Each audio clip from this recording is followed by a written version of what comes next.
Hello?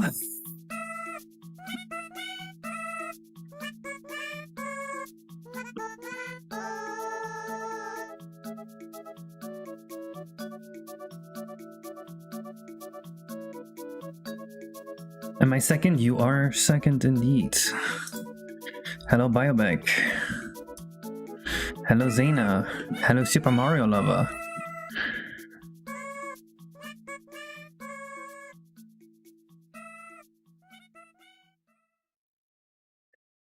Cave it? How am I cave it?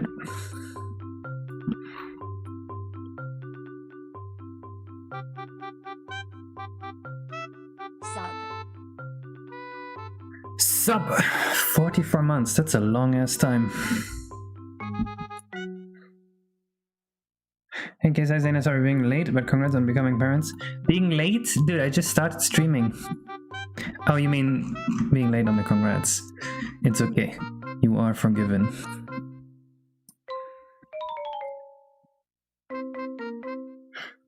The baby is currently hanging out with her grandparents.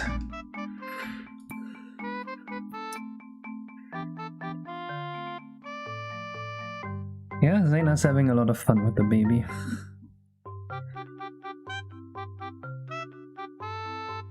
The little munchkin or whatever.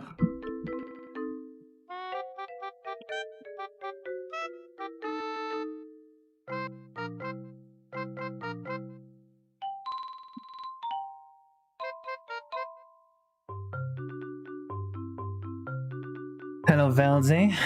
Hello ImagineNet Studios. Hello Bingus. Hello Leela. Space Yoshi rapper remix. This song? No.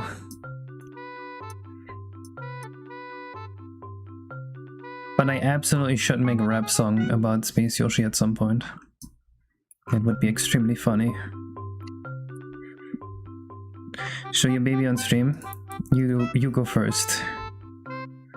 Proof that you have a baby. Lawmakers can't have babies. This is unbelievable.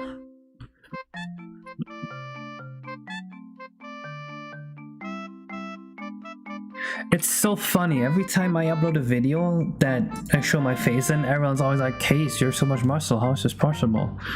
Every time people are shocked anew for some reason. Did you forget we have a Rapper Yoshi song? I know we have a Rapper Yoshi song, but it's not based on this song. It's based on Hop the Hop Yoshi. That one.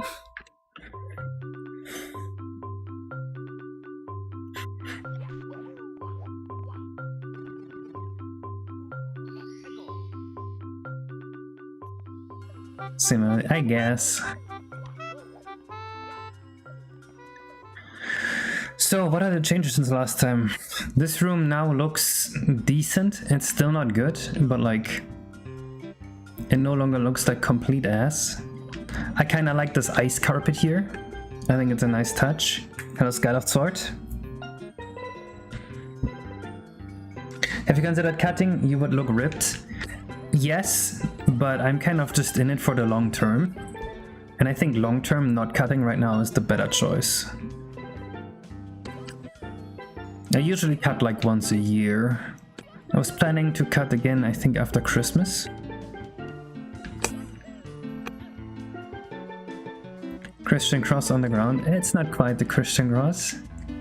It's a little right heavy.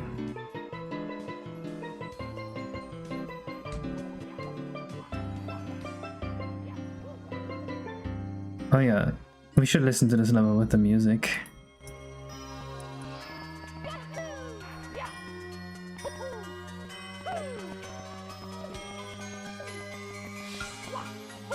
So this section changed a little bit. I made a lot of progress since I skipped 1 week of streams.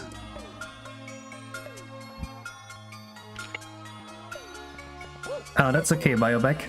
I have a video planned for soon anyway. My editor's been on it for a week. And after that, it's gonna be the demo, so we have a few more weeks. We have this room here, which I think is pretty cool. It's like, how do I get over there? Oh, that's how. Crash?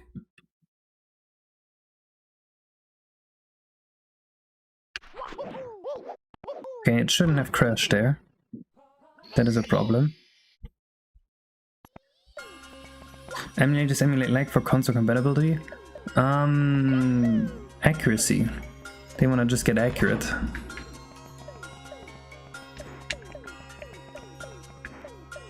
Does pure white doors are going to be there in the final? Yes. They're actually separate rooms. Right, so by having a door like this, I can make it so that the room behind here doesn't render right now. And then as soon as I get here, I make the room render.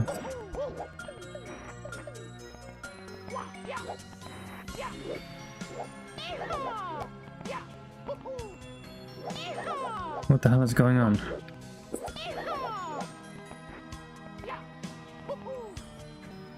Yeah, so I recently made some changes with layer 5 and layer 6. Layer 6 is transparent decals, layer 5 was just transparent, to invert the order, because you have to render transparent stuff in Z order, and decals are much more likely to be behind non-decals. So we want to render the decals first.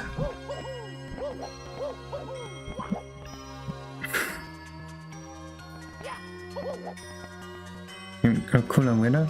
I can absolutely use... can I use other... I can use noise.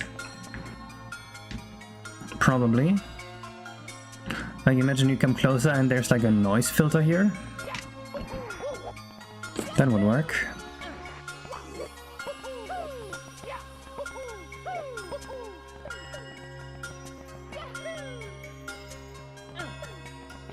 And then we have this section here, which is also not done yet, but I finished all the platforming inside the castle. Right now we just have to make the castle look good.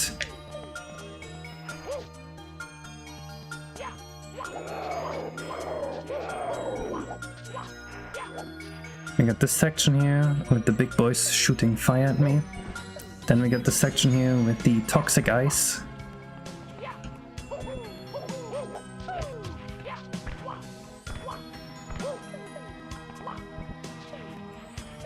We got a path here that gets skinnier and skinnier, and walking along it gets difficult.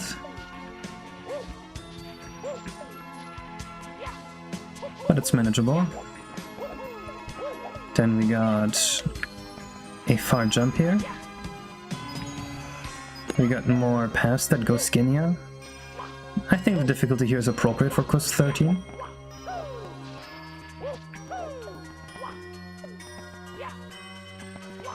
Alexaraclon. And then right here, this will be a mirror, and there will be a wall kick section here on the mirror, so it will look like you're punching wall kick, Mirror Mario. What's the plan if you miss the slide at any point? I can show you. So let's say you are a little newbie and you missed a slide. Whoops. Well, first of all, if you fall down here, you can still save yourself like this.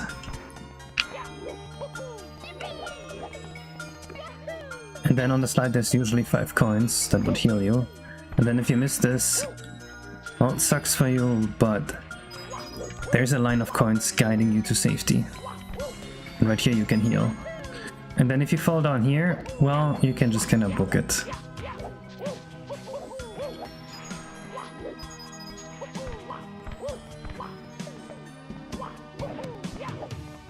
So I think it's fair.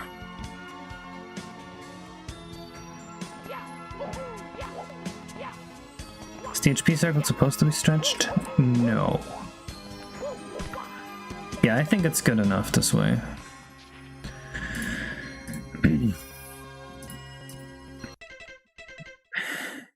What else is new? We got a few changes in this area here. The ice mist looks great. Did I show this on stream? This whole section here. This is what we were working on last week. I finished it off stream. There's some pretty cool thing here. Let me show you. Doing this combiner took a bit, but you see how it just disappears into the clouds here? I like that a lot.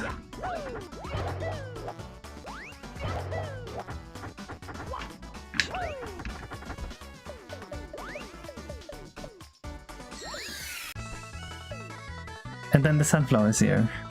It's so cute. I also want a new grind animation here from Mario. The one we have right now is not it.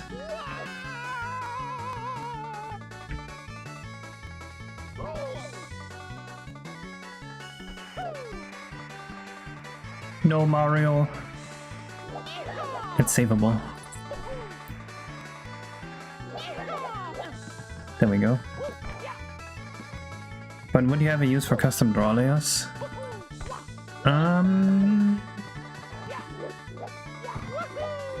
I mean, I would like to be able to use layer 7 sometimes, which I already do, but more than that, no. Was the spin animation move something you added? Yes. You could add a cloud object at the top that is offset from the center on its Z normal and always rotate it towards Mario. Offset on its Z normal. Yeah, I see what you mean. That could work.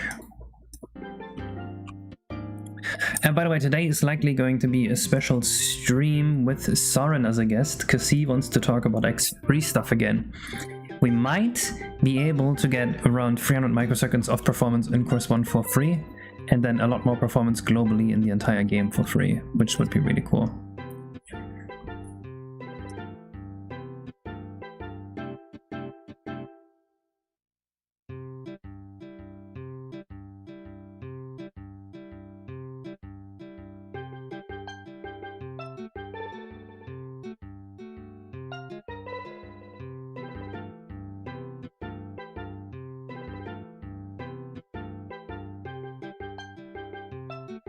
I like these spikes.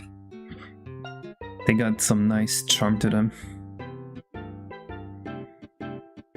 You got Saurons. How could you confuse these two? Hello Deku. Hello Marvel Father.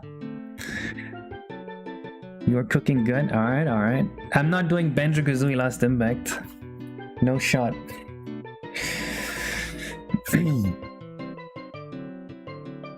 This room still feels pretty barren. I think we actually need more enemies. I also don't like this texture here. This texture here looks pretty poopy.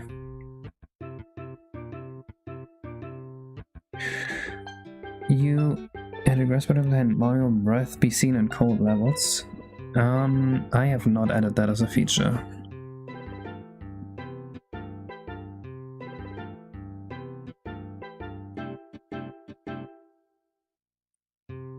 Banjo's not shiftable yet. It is shiftable. I got a message today from Mitten saying, well, I called in a favor from a friend and he made it shiftable. And I got a message from YSK, hey, I just worked on the Banjo decomp, I made it shiftable.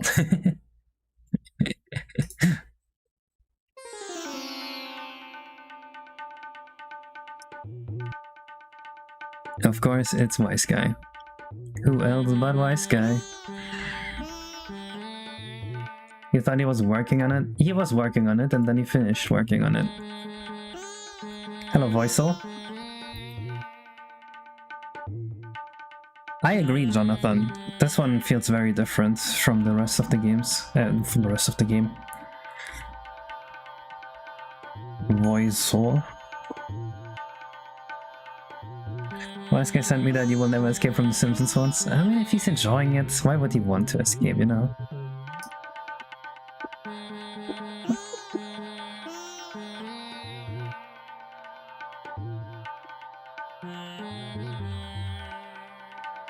Oh god.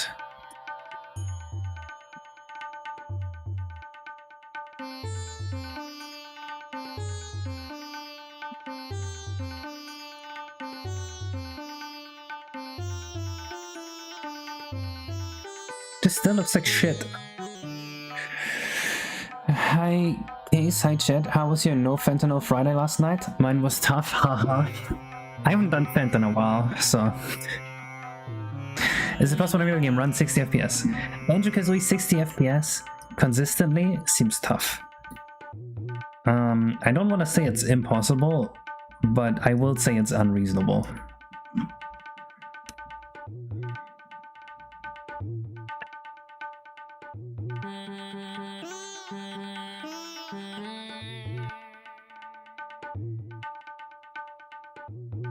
How is Leela such a coffee addict? She keeps talking about how she wants to quit coffee, and then she keeps talking about how much coffee she's been drinking that day. You listen to Femtanil? That's a singer?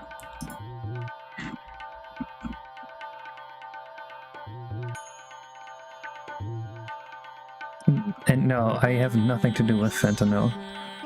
I was just replying to Comment's message.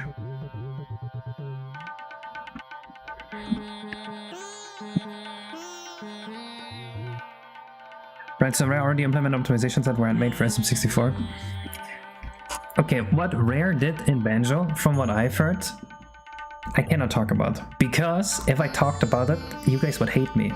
Because I would talk very poorly about it, and people think Rare is like the god of the N64. I'm about to fail a fucking QuickTime event and go on a full rant about how terrible Banjo-Kazooie optimized is.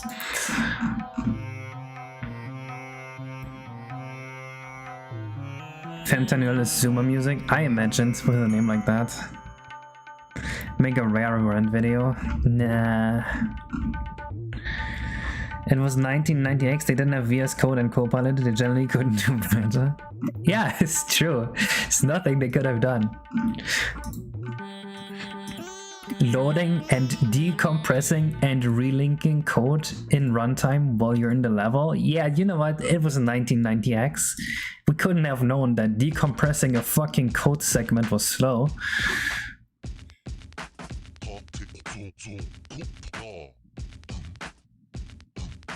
What's wrong with that name? Well, first of all, it's called Femtanil, as in like femboy fentanyl, which that's the most fucking Zuma thing ever. Talking about naming yourself after your gender, that's a Zuma thing. And then also fentanyl, the drug, that's also like a Zuma thing to just talk about fentanyl, like it's a joke. Why would you assume femboy? Because they're called femtanil, not fentanyl.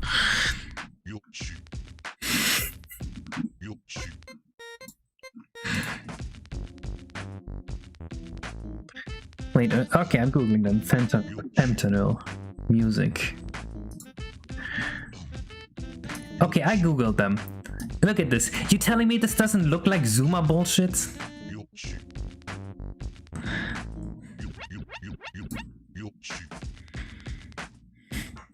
In case he has family thinks femboy interesting. Yes. What do you think when you hear that? In case you need to heal, I am fully healed.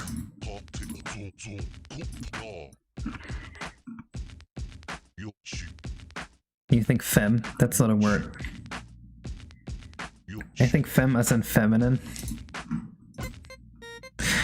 Sure. I'd like to hear about the rant for Rare. Okay, I don't know that much about Rare. I just heard that during gameplay they're loading and decompressing data instead of, you know, loading at that level start, which there definitely is enough RAM for. Which is really bad, because decompressing codes, like relinking code, loading data from memory, from ROM, all that at runtime causes a lot of lag, for sure. And then Conker's Bird for Day, they made it 192p because the game just ran too poorly at 240p. You can't tell me that's like impressively made. It's just, we added too much shit. Oh no, I guess time to lower the resolution so this is still playable. And then I watched the devs play through Conker's Bird for Day. And they were saying like, oh, you know what? You can tell if a game is good by seeing whether your character reacts to walking into walls. Because if he doesn't push against the wall, that means it's a bad game. And then they play the game and they get a transformation and they walk into a wall and the character doesn't push against the wall and they don't even acknowledge it. They're like, oh well, I guess we didn't. I guess that point doesn't count anymore. You're being such a snobby asshole, and then you don't even live up to your own standards. Fuck you.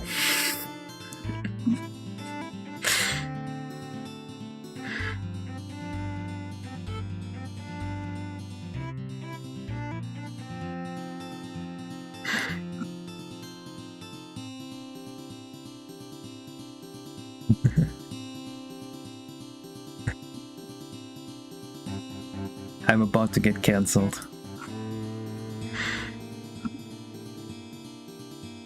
Real life is a bad game. You do not react to walking into walls. You just keep doing your walk animation. Hello, Spaghetto.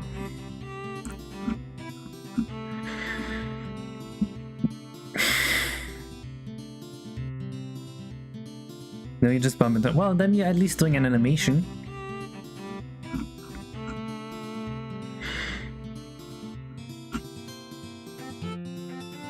I gotta keep Discord open in case Sauron comes online.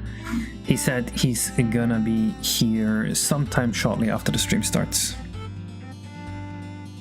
Are you saying that like it's weird? Oh, you don't react at all to walking into a wall? You just keep doing your walk animation, your walk cycle? Upsetto Spaghetto? True, that's me.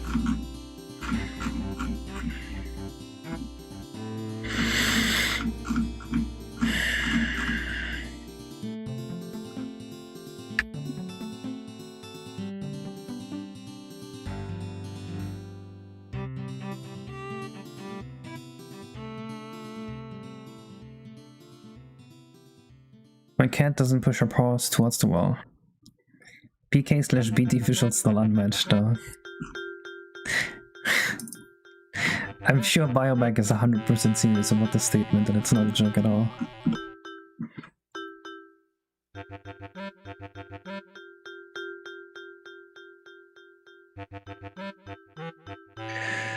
Look at this shit, it's so beautiful.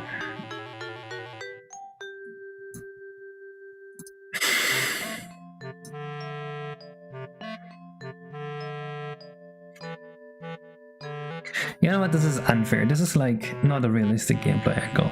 The realistic gameplay angle is like this, which still has some issues.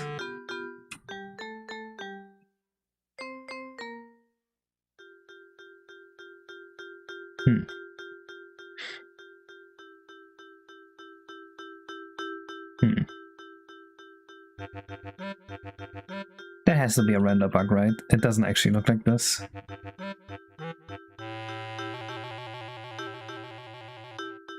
I mean, the floor here looks really nice.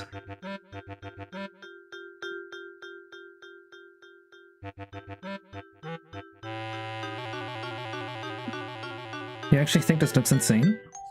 It looks pretty nice, yeah. There is some jank with the UV mapping, but like, yeah. The way these textures fade here, I kind of like that. Like, I like the texture fades a lot.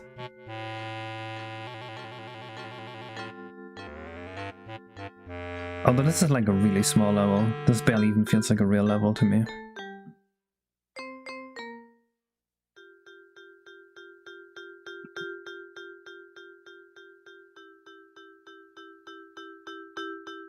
BK, BT, no clip, and makes me doubt my own skills. I don't know, I think the levels you're making are a lot prettier. I think 2E is 240p. Oh, I know, Leela. I know the 3D models. Do you plan on doing Banjo Kazooie stuff now that the game's finished? No, I haven't even beaten the vanilla game.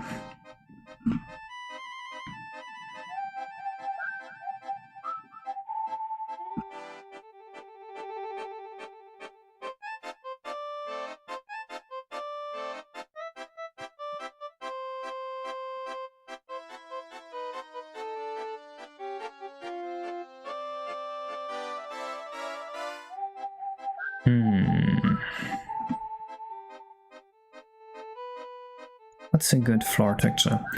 Picking a floor texture here is so hard. I wonder if maybe I have something in unidentified floors. Something like that could actually work. Maybe with a slightly different color.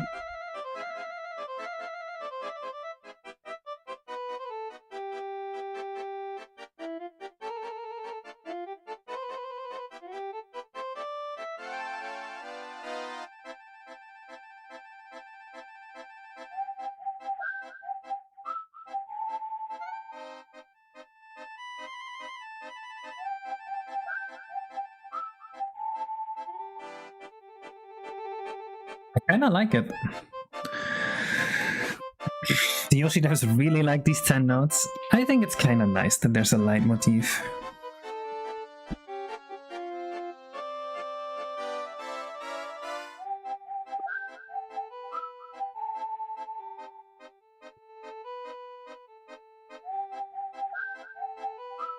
Plants vs. Zombies is such a cool game. I wish the sequels were like any decent at all.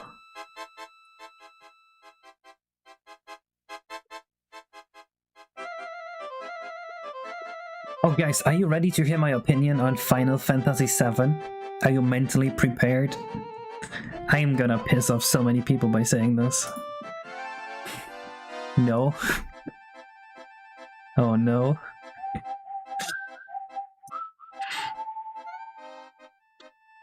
Alright, you want to hear it.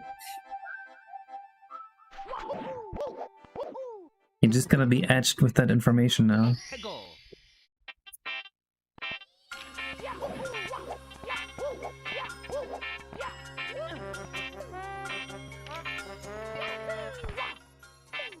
You think it's dog shit? Nope.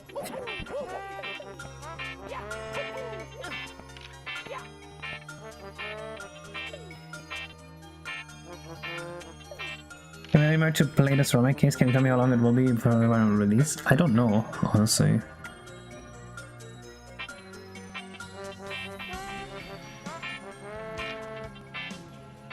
Tell us. Okay, fine. The game has a really cool vibe. It's really fun to just exist in the world, but goddamn, I hate JRPGs. I'm playing the Switch version where you have the 3 times speed modifier, and still, literally 50% of the gameplay time is just me sitting there like this. Just like, attack, just kill the enemy, I don't want to deal with this.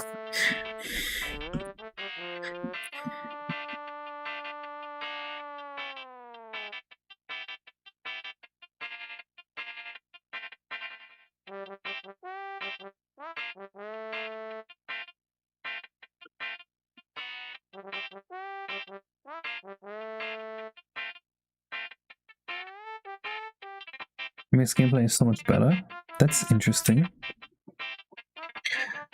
Silence case and Bean Girl is speaking. Alright, Bean Girl. Mrs. Bean.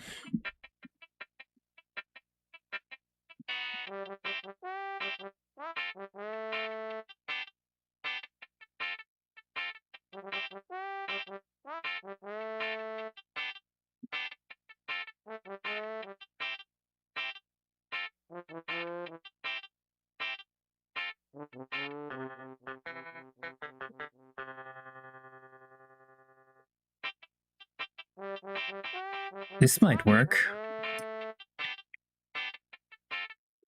Instead of tuna shake, you should do a bean shake. No. Dustborn.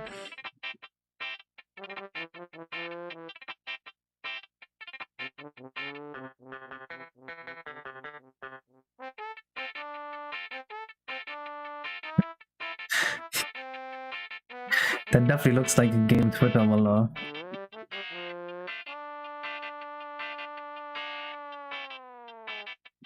or maybe Twitter will hate it, because this seems to criticize Twitter practices.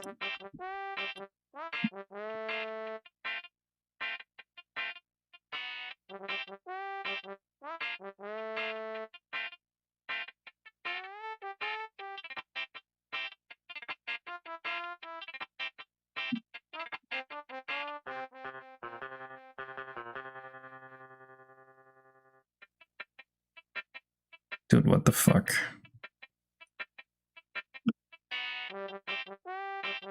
Let me just see how it looks in-game. Funded by government, by the way, using taxes. Republican Twitter hates it. How? Can it really be that bad then, though?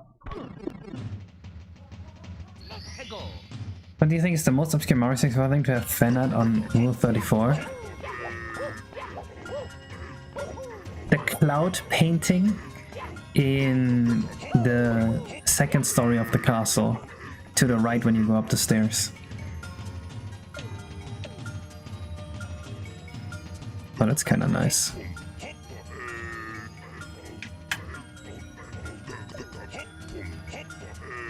Did I make my first Mario 64 remake with Blender? Nope, I used Google SketchUp.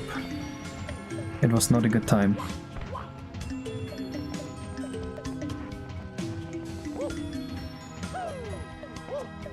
I like how twinkly everything looks here.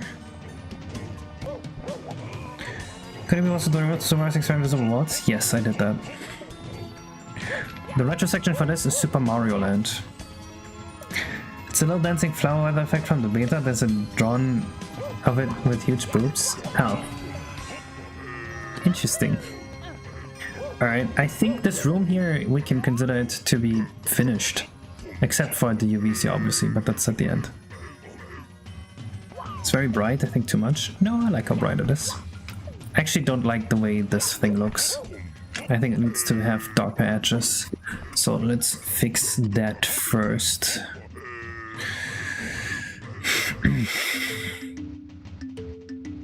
From Pilsensel? No.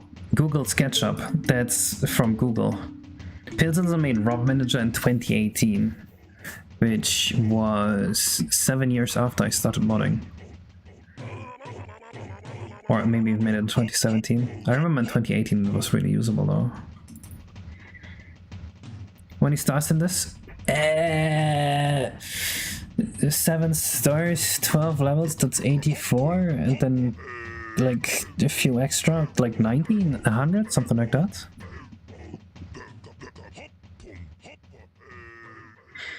What are you listening to? The Yoshi's Story OST.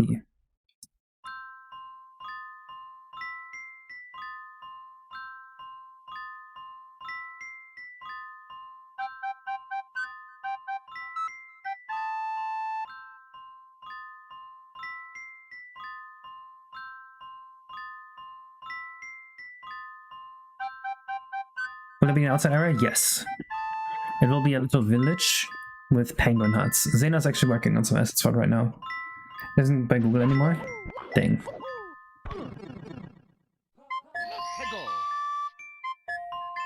We learned Google SketchUp in school. You should sue your school.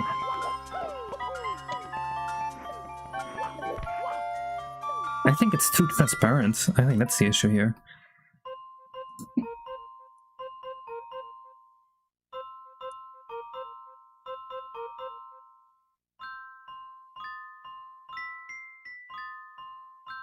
Did you see my new SketchUp? I remember watching someone making OTLs. I don't know if it was you. No, that was not me. But I did stream some SketchUp. But not OT. Sauron is ready. Alright. Let's go. Oops, I did that in all caps. Speed kick was sick. Dude. In this game, speed kicks are 2 frame tricks, so you can just go sicko mode with them.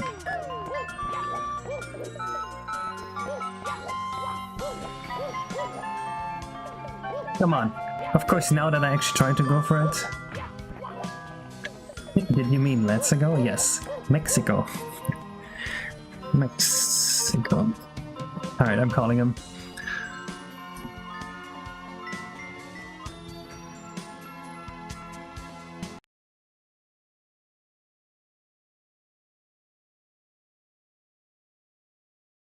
Oh. Wait. Sorry, setting up Discord. Oh, 1 second. You're coming out of my headphones, which I am not using right now. Hello? Yeah, I'm here. Perfect. Alright, I'll put you on stream. Thank you. There he is. There's Sauron. Alright. We're doing X3 stuff today. Let me get your stream up so I can actually see you. Your volume is a little low. Oh, sorry. Why don't you, let's see. So let me have some game volume here and see if that is audible also. All right. How does the game sound? It should be quieter than my voice, but it doesn't. Oh wait, you don't sound at all. Okay. How about now? I still hear nothing. Sorry, that was the Nintendo Switch I turned up. Who is this? How This about is Soren? No. Now! I hear it a little bit. I can make it louder. I can make it louder for you too. How about that? I think your microphone is like filtering it out or something. Oh, do I have like voice cancellation? Second. Yeah, it's also like filtering your voice now. What's your anime girl in the server list? This is a struggle play.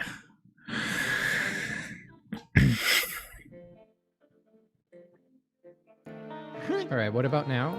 Oh yeah, that's much more visible. Audible.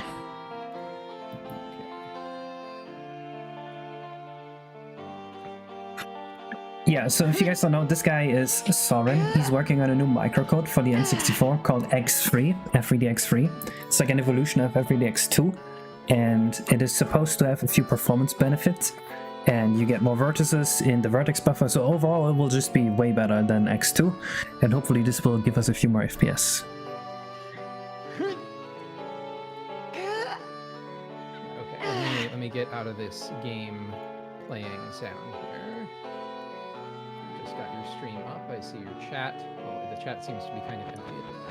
Oh, the game is now louder than your voice. The game is now louder than my voice. Okay, Yeah. to fix that. Let me try that again. Well, how is it now? Put it down like Hello, 3-4 testing. decibels. Down more on the game. How about like this? That's better. Okay. So, all right. Yeah. So, yeah. So where do we want to start? So I guess I can start with giving you the latest version from last night, which will hopefully improve performance for you. All right. I'm just gonna make clean, so I have everything on X3. And you use make F3DX3 branch Z P and OC. Okay. Yeah, I'm not sure if I want to use branch Z or branch W for the final, but I think branch Z makes more sense. Yeah, so I've been giving you that version because that's what SM64 used, but if you're never using the culling, then it doesn't matter because you're not gonna ever do it. What's the GitHub link? Let me paste it to you, and then you can paste it in chat, because I think it'll probably filter me.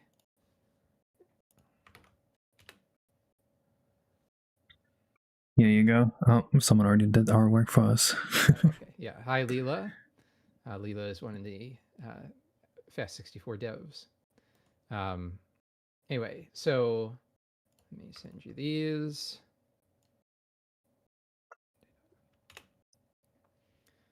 But yeah, I have this list of things from a couple weeks ago that I wanted to try.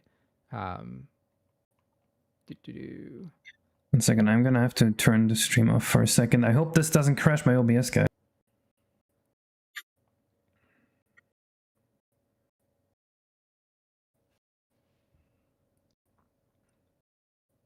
All right, I think we're back online.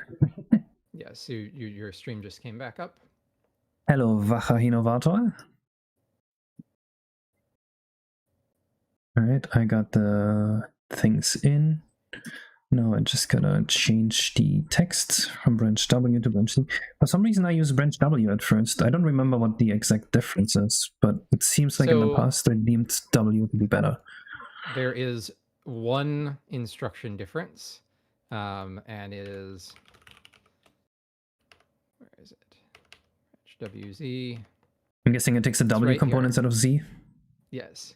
So when on your branch Z or branch W GBI command, which is for level of detail. So you have a low level of detail mesh and a high level detail mesh, and depending on how far away from the camera it is, it picks one of them automatically by branching to, like, if it branches the one that's, I think, the farther one. And yeah, so it can, with branch W, it loads the screen integer, like screen space W component. and then if it's branch Z, it reads the integer and fraction Z component. Now, why am I still so quiet? Why am I still so quiet? Okay, I'll turn myself up. How about this? Is this any better, Yoshi Party? Anyway, so yeah, so if you're not using this branch WZ, if you're not using level of details, then it doesn't matter. And if you are using it, so there is an advantage for W, which is that if you use camera field of view to zoom in on far things, which is basically not like moving the camera forward, but just like zooming the camera in, the W value will will decrease if it's like a farther object. So it'll actually switch to a higher level of detail for zooming in on the object, which is right. the behavior you want to have. But if you have any like vanilla stuff in your game, which I don't think you do, that uses the command, then you have to stick with the same command. Yeah, makes sense. So I have your thing in. Unfortunately, I don't know if you see this on my stream. Let me make this big. For some reason, whenever I use X3, the profile numbers kind of go crazy. So I was thinking we could try to debug that too, if you want. But is this enough to see what you wanted to see from this? Yeah, should be good enough. Let's compare this to X2 real quick. Well, so you got to turn off the like counters and stuff if you want to have a fair comparison. Well, like it's spending a bunch of time not only drawing the text but drawing those bars. Right. But yeah, it looks like graphics is about maybe 300 microseconds faster now. Like yeah, and RDP almost a full millisecond. That's crazy. Although this has a lot more idle thread time for some reason, which is interesting. And then I also have a version of it in limited FPS mode. That's, oh fuck, I moved. 1 second.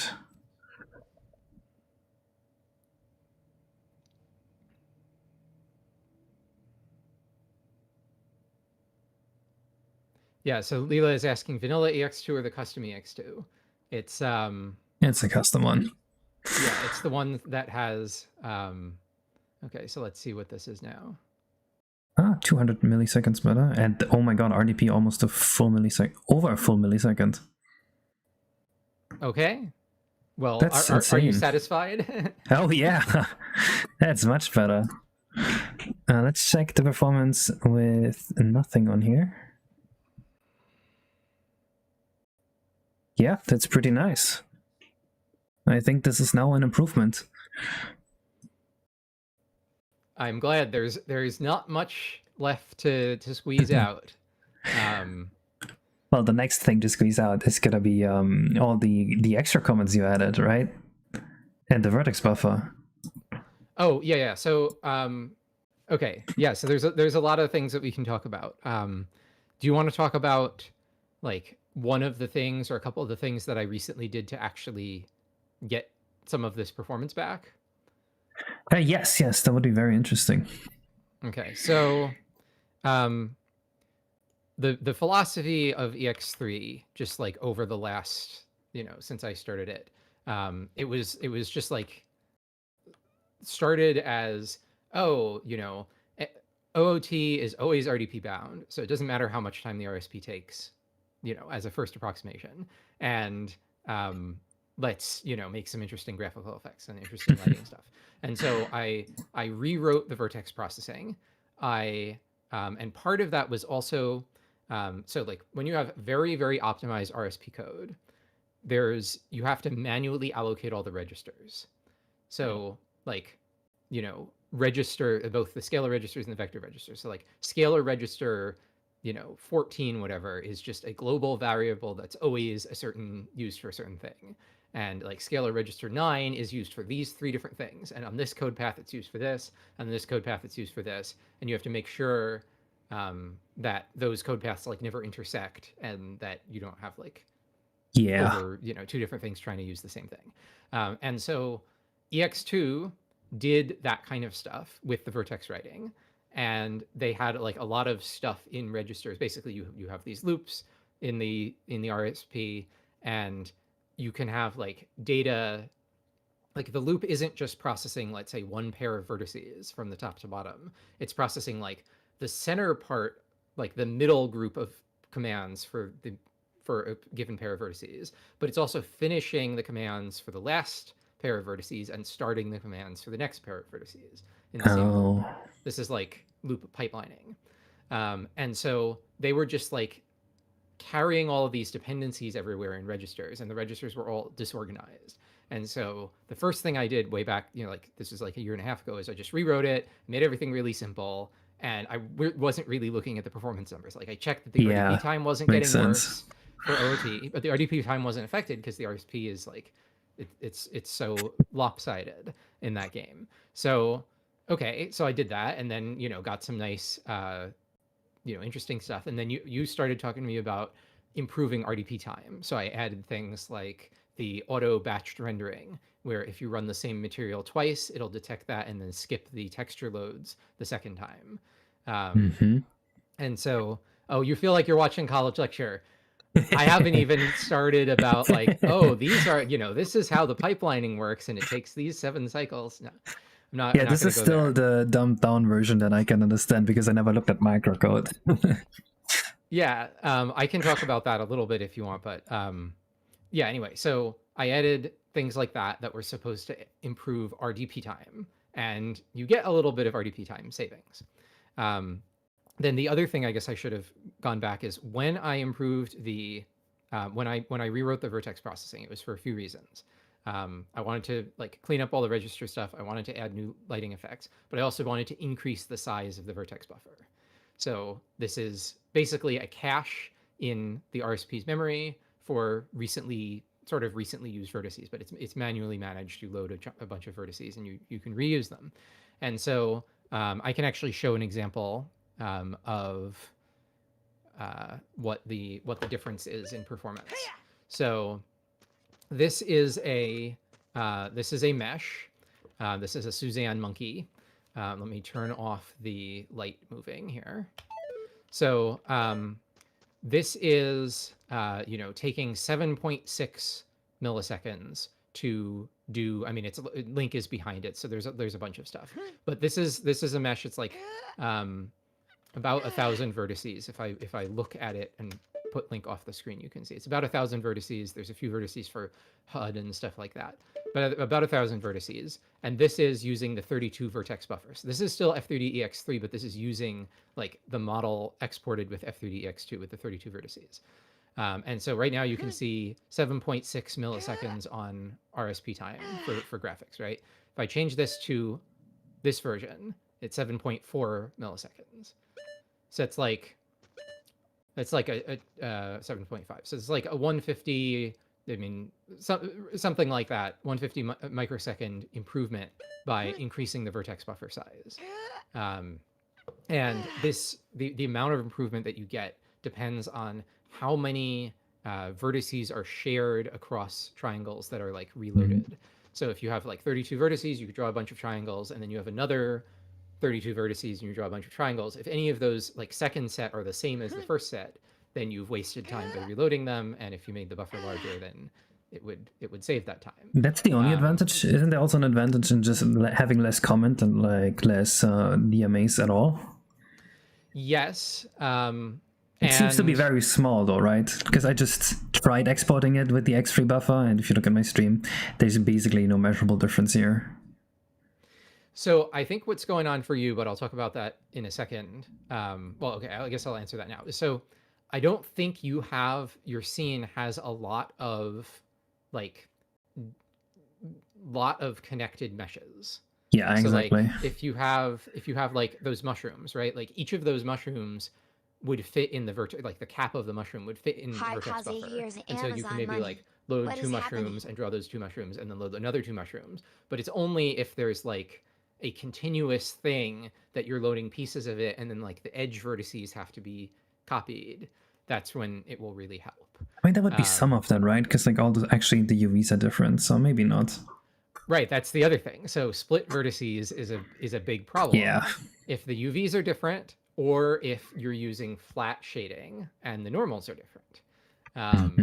And I don't know if you saw my mesh compiler design doc, Kaza, but I saw that, this yeah. is something that we're planning to try to fix in the future. So with the split normals, with the split UVs, there's a command in EX2 and EX3 which is like overwriting attributes of vertices.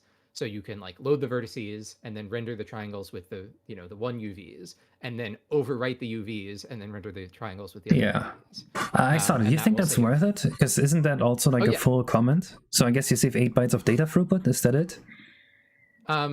You would save 8 bytes of data for not reloading the rest of the vertex, but you also save the the processing time for reloading the vertex.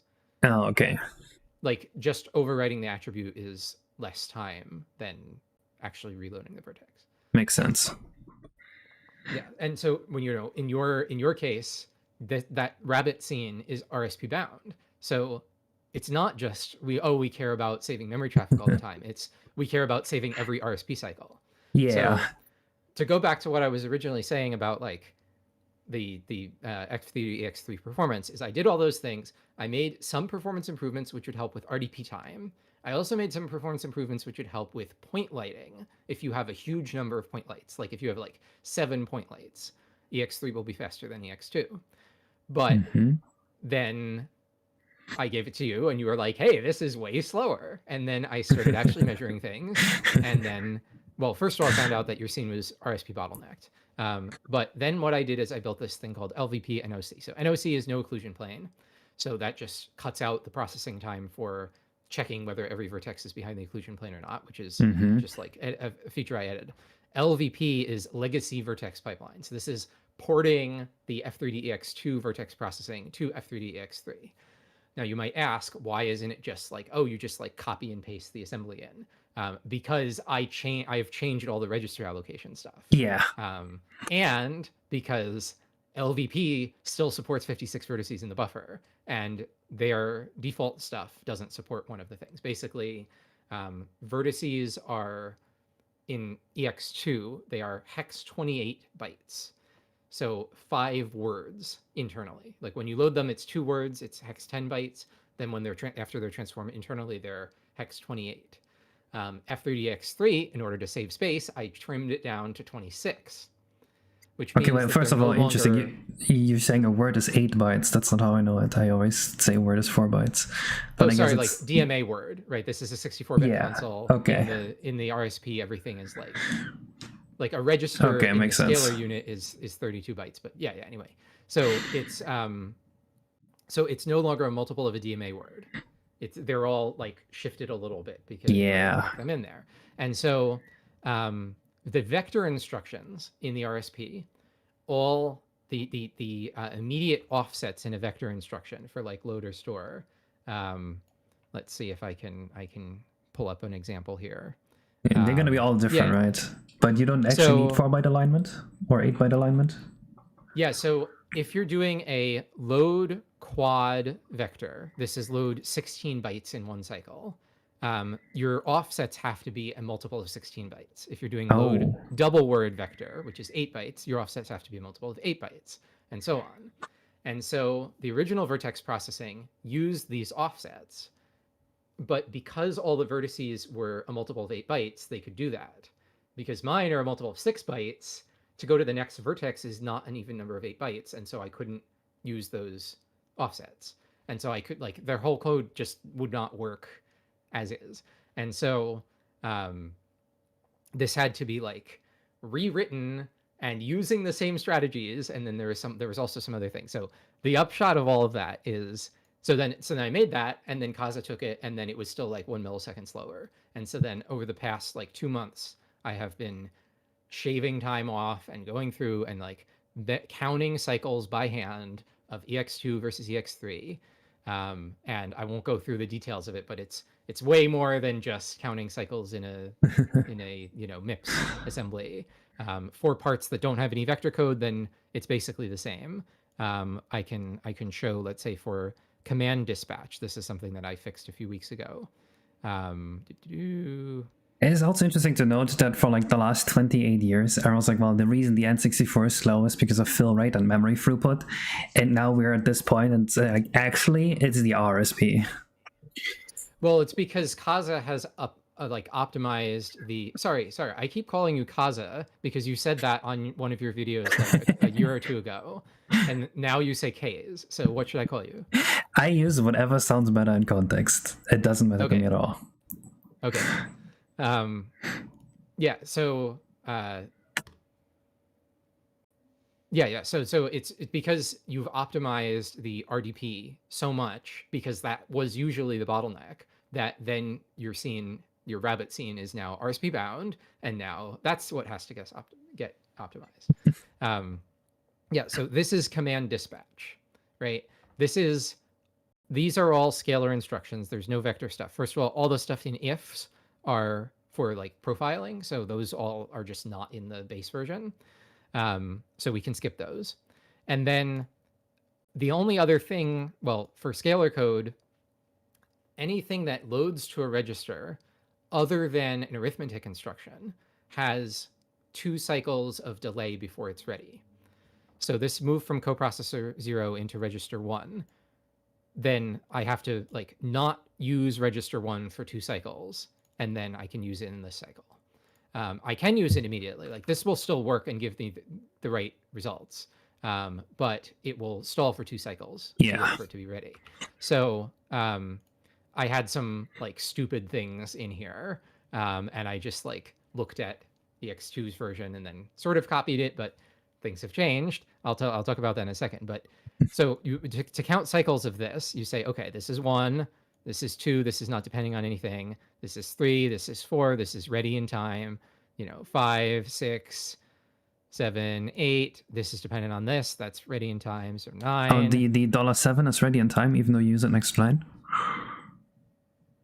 Yes, so this is an arithmetic instruction. Okay, makes sense. So the results of arithmetic instructions are always available immediately. It's only like loads and stores. Okay. And I guess MFC, MTC. Yeah, so those are... MFC would be a load, right? Yeah. From the vector unit. And MTC is a vector load. So that is a 3-cycle penalty rather than a 2-cycle penalty. But I'm skipping the vector stuff for now. Okay. Yeah, so this is fine because this is arithmetic instruction. This we're up 1, 2, 3, 4, 5, 6, 7, 8, 9. This is all goes away because it's not profiling. This is 10. This is 11. And then after a jump, when it lands on the target, there is a bubble. So I just think of it as like the jump, then you have the branch delay slot, and then you have 1 cycle to land on the target instruction. So this is 12 cycles, right? And EX2, this same command dispatch, is also 12 cycles, but they're a little different. You see, I am loading ultimately loading a, okay, so we get a command word 0 for the command, right shift it by 24, so you get the highest byte in register 7. Then we load from command mini table, which I'll talk about, load a byte there, shift the byte left by 2. So this is like 256 possibilities. It's now 1024. Yeah, it looks like a standard jump table. And then, well, yeah, this is not a standard jump table, right? So if you were doing MIPS on the CPU, addresses are 32-bit. So you would load this byte, then you would shift this address, you would shift the 7 left by 2 to get a 4-byte, how many words in 4 bytes to jump to. On the RSP, addresses are 16 bits. They're actually 12 bits because there's limited IMEM is 4096 bytes. So addresses are 12 bits. So everything fits in a 16 bits. So the way EX2 did it was the command table is just like 2 bytes for each command handler. And so they would take this 7, they would shift it left by 1, then look up in the table and then jump to that register. Yeah. But that took 2 bytes for every command in command table, and I needed to optimize it. And so what this is doing is this is 1 byte for every command. It is the address of the command divided by 4. Oh. And then we multiply it by 4. So it's like which word. So there are 256 possibilities here. So you can jump to like 0 through 1020 Yeah. of bytes out of the 4096 bytes of the IMEM. What that means is that all of the command handlers have to be in the first quarter of IMEM. Yeah. So it's all reorganized so that everything goes in that memory. And then like other like vertex and triangle and stuff are what take up the rest of the memory. And so this now I only have to use 1 byte for every command handler, and that cuts the size of that, because I had to like cut It's like 256 commands too, right? There's 256 like possible range of like where the space is, but there's not 256 actual like valid. Yeah, a lot of them probably just lead to the same path. Well, like, or just zeros? More than half of them are just nothing. Like they're just not defined at all. So 0, this is the table. So 0 is here at sync. You have like, oh, I can just show it in here. This is the GBI. So 0 is no op. Then you have up through B as positive commands, and then you have negative commands down through D5. Oh, they're signed. Yeah, so it's only D5 through 0B, and like the rest of it, which is like more than half of them, just don't exist. Oh, I see. Sorry, give me 1 second. Someone... No, I don't need to look at that. Okay. Someone said nothing beats watching what looks like a terribly boring work meeting on a weekend as entertainment. Hey, I promise I'm keeping this pretty high level, not going into all the it's good scheduling and stuff. So anyway, I put like 3 weeks or more, maybe a month, into this Vertex processing loop, because I thought, okay, that was what was egregiously slow in EX3. You can see F3DX3 without any of this stuff. Vertex processing is like way slower than on EX2, right? Yeah. Now, look at this, right? So with no lighting, same number of cycles. With one directional light, it's 3 cycles faster. And this is like per vertex pair when it's loading the vertices. So I did that. I got it down pretty well. It was almost as fast as EX2 for Kaza. So then the last few weeks, I spent time on other things. So I went through triangle draw. Now, and I'll talk about how I did a couple of things. The fact that I was able to get this any faster is because of mistakes on the part of Nintendo. Makes sense. This is like, they should have just done this and it should have just been faster, and then my version would just be like 1 or 2 cycles slower. But because they had a couple oopsies in there, so these are the times for like from starting to process a triangle to finding out that the triangle is off screen and going on to the next thing. And so like 1 cycle faster for EX3, 1 cycle faster for EX3. This is finding out the triangle needs to be clipped, 1 cycle faster for EX3 in both of these cases. Finding out that the triangle is facing the wrong way, so we can cull it for that reason. Same time. This is a little slower for me, but then Nintendo made an oopsie. 38? So, oh my god. Cycles, yeah. Yeah, I'm surprised it takes 38. I thought it was way less. It's because... So a couple things. This is, you can't determine whether a triangle is facing forward or backward unless you know that the triangle doesn't need to be clipped. Because if the triangle goes through the camera plane and to behind the camera, the part of the triangle that's behind the camera will effectively have its orientation reversed. Yeah. And so like any of that stuff is just garbage if the triangle is going to be clipped. So you have to check off screen. Well, you want to check off screen first, then you have to check clipping, and then you have to check backface after clipping. Okay. So if I turn off gcal back, do I get some of these cycles back? You don't want to turn off backface culling. Then it'll draw the triangles that are facing backwards, and then instead of 38 cycles, then it'll be 160 cycles. Okay, but I'm thinking, what about like a billboard of the triangle?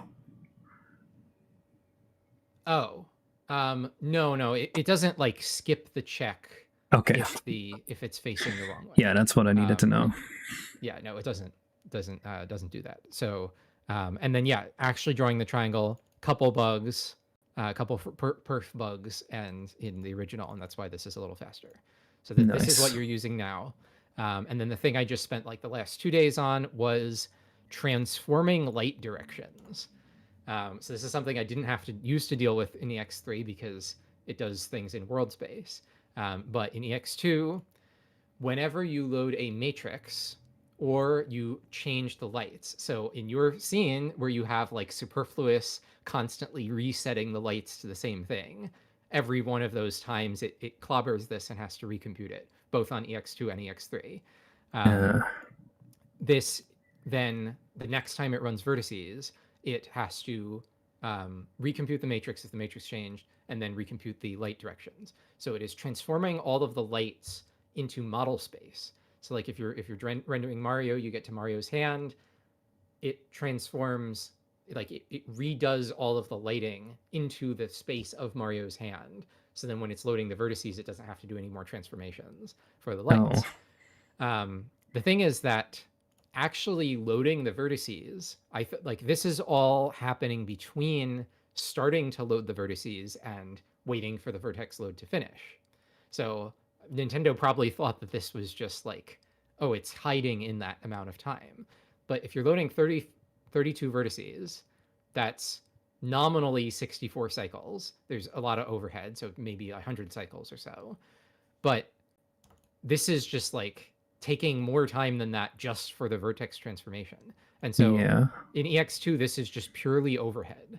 And so I just cut a bunch of time off of that by doing some... Was it just mistakes that made this take so long by Nintendo side, or? They just didn't... They wrote it with like a little bit of optimization, but not a ton of optimization. So they just didn't care. They just didn't care because they thought, oh, well, this is once per vertex load, not like per vertex, but per load instruction. And then like, it's just like, it should be hidden in the vertex load time. All right, that's good. Ideally, I wouldn't have to spend this time at all, right? Because I just load the light once. It's just not what I do right now. So if you're doing a scene, if you load the lights once at the beginning of the whole scene, and then you never change the lights and you never change the transformation matrix, then it never has to do this. But for any skeletal mesh, every bone, it has to redo this. And any material that changes the lighting, even if it changes the lighting to the same thing, it has to redo this. Makes sense. So it's per matrix, basically, ideally. Yeah, it's per either matrix change or lighting change. Yeah, but ideally there would be no lighting change, so... Yeah, I mean... with OOT, the way they would do it without point lighting is they would set up the lights once before every object to like make fake directional lights. But then usually within the object you have at least one transformation matrix, so there's no extra penalty for that. So the part of the reason that this is long is that for both of them is that when we have one directional light, it's not actually one directional light, it's 3 directional lights because you have the 2 look at directions. So even if you're not using text gen, it has to transform the look at directions. And this is a like GBI sort of, not a GBI problem, but like if you didn't do it this way, it would break guarantees on the way the whole like material system works. Basically, you load your mesh, you do Mario's hand or whatever, or let's say it's Link, right? Because you have Link's hand and sword are the same object. So you load the transformation matrix, you load the part that is his hand, which doesn't use text gen. If we made it say, oh, there's no text gen enabled, and so we're not going to transform the text gen directions, then they're garbage. You render that. Now you change materials to a material that has text gen, and the text gen info is garbage, and then you render that, and then it's garbage. So we have to pay the penalty for every material, or for every vertex load, every time this has to be done, for transforming those, even though they're rarely used. Damn. But yeah, in order to fix that, you'd have to say that you could not, you'd have to manually tell it that things were changed before you used a material that had text gen enabled, or like track it as a separate thing. Kind of related to that, do you think there would be additional performance gains I could have from just removing the support for point lights? Because I use fake directional rants right now. EX3, sorry, LVP NOC does not have point lights at all. Oh, okay. So yeah, that's already done. Already done. Good. Yeah, so this is like what I've done. The performance looked good to you, but I did want to try a couple of things. It looked like you were not drawing the extra counters for EX3 in your comparison. So I thought, because at first I thought it was like, oh, well, of course, he's drawing the extra counters because EX3 has a performance counter. So he's drawing the extra counters that's taking time, that's counting against EX3, but not against EX2. Do you know what I mean? Yeah, I do have them on a separate page here. Oh, but it's on a separate page. Oh, can you switch on your stream? Yep. So normally it doesn't show them? Yeah, I can just go through them. Right, okay. This is what I compared on. So you were using, that's what you compared on. Okay. Yeah. Yeah, that should be fine. So that's not an issue. I wanted to give you a version where the hints and the auto batching are broken and see what the performance difference is in this rabbit scene. Because then that will tell you how much that is saving. And then the next one of like computing on paper how much slower it should be, that doesn't matter because it's faster. So let's see here. So breaking the hints. So that is here. And this is an instruction that's basically pulling the hint out of the command and then initializing this. And so I'm just going to replace this with I input buffer pause 0. So then that should be basically forcing everything to have a hint of 0. I'm pretty sure we already have everything have a hint of 0 right now. I thought you changed the GBI to have everything have a hint of 2? I undid that. That was just temporary for a second. Oh, so these performance improvements are not with the gain of 300 milliseconds, 300 microseconds of the hints. Yeah, at least I'm pretty sure. So you're going to get an extra. Double check this. You're going to get an extra 300 microseconds. Yeah. If you enable the hints. Well, okay. So for chat, what this is about is a display list has like a normal program can have calls, it can have jumps, and it can have returns. And in EX2 and all the Nintendo microcodes, when you do a call or a jump or return, well, whenever you need to load commands for like display list commands from memory, from DRAM into the RSP's internal DMEM memory, there's a buffer for them. And so the buffer is 21 commands, and in all the vanilla microcodes, when you do any call or return, basically when you move the program counter, it just fills up the whole buffer. It loads all 21 commands.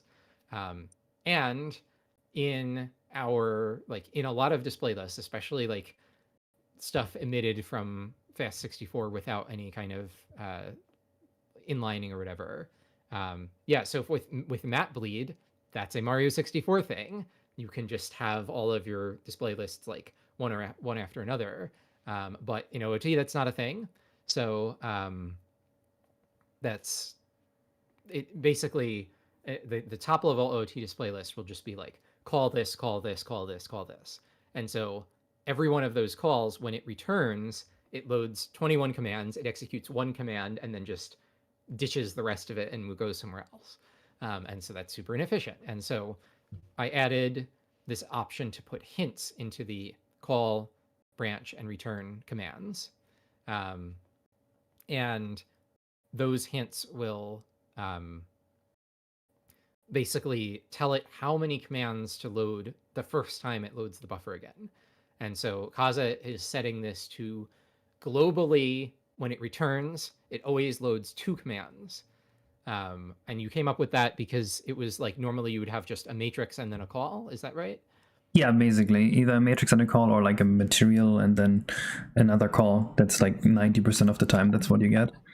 Right now I took a measurement of the L and FDL in the X3 counters, and I just set the hint hard-coded to 2, and I'm gonna do a comparison now.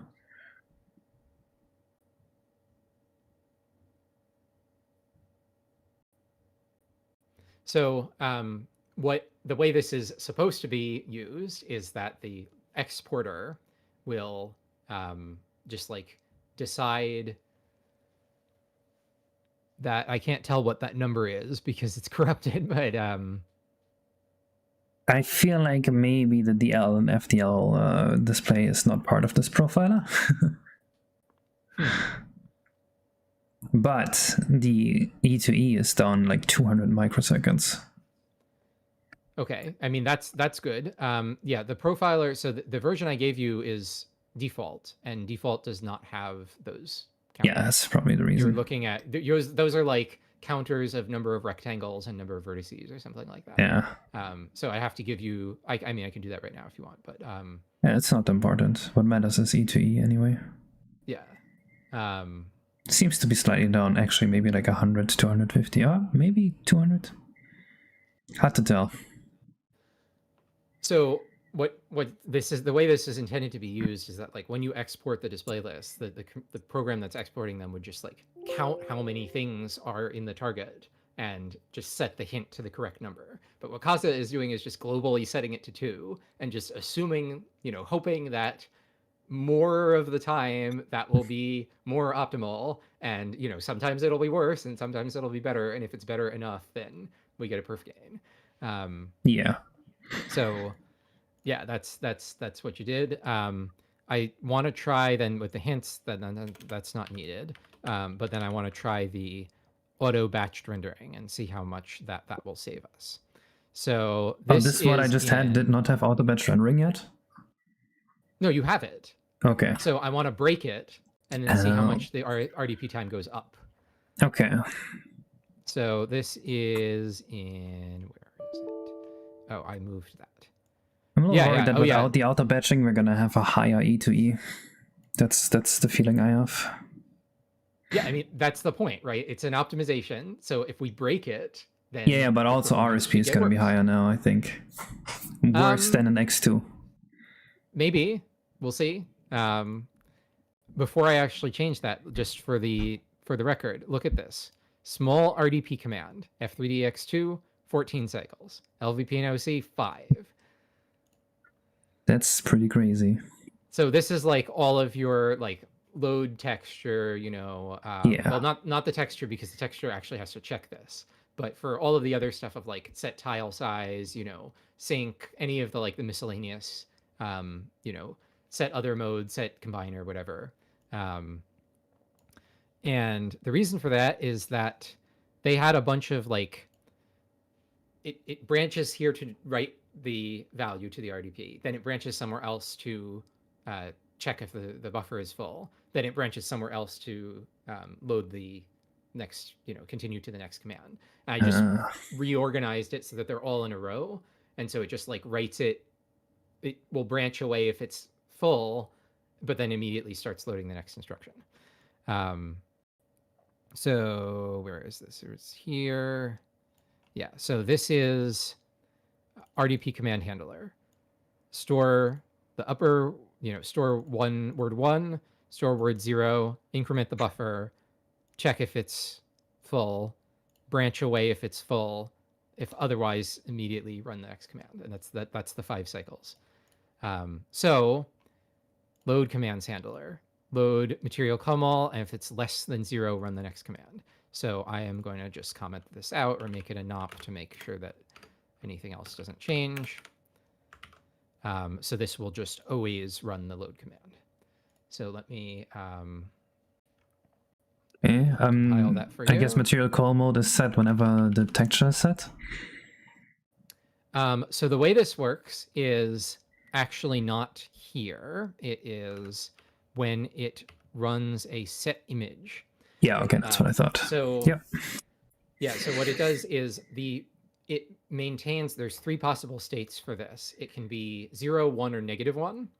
And 0 is you're not in a material. 1 is you're in a material the first time, and -1 is you're in a material the second time. So it's like a finite state machine. So if you're not in a material and then you run a set image handler, it goes to being in a material. And the way it counts ending a material is any of the like branch or jump or anything, or return, or vertices or triangles or texture rectangle. And that ends the material, right? And what it does is it stores the actual physical address of the material. It's not storing the image address or the texture address. It's storing like where was the address the material started at. And so when you start your material with a load image, then you set the image, then you load image, maybe you load multiple images, then you draw your triangles, then at some point you jump back into the material again. It hits that same point, it says we're starting material again, but it's at the same address, and so it sets it to -1, and then it will skip all of your loads after that. So it works with multiple textures that way. Yes, it works with up to two CI4 textures, which so that's 2 texture loads and 2 like loads of the index. Makes sense. So, which is better than actually like checking the texture addresses, because like there's a lot. Although that does mean if I have 2 different materials with the same texture, it's not gonna batch. That is correct. You would have to like. But I think hopefully that's how you have your scene already. Yeah. Or if you're not running it in the right order, then it's not going to match it anyway. So yeah. It's just important to keep in mind. Here's another version. This is with that broken, and we'll see how much your time goes up.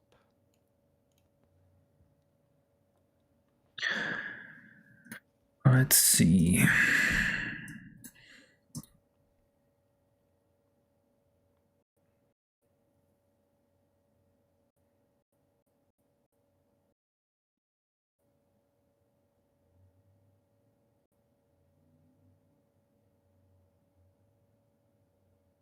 It's gonna take a little bit.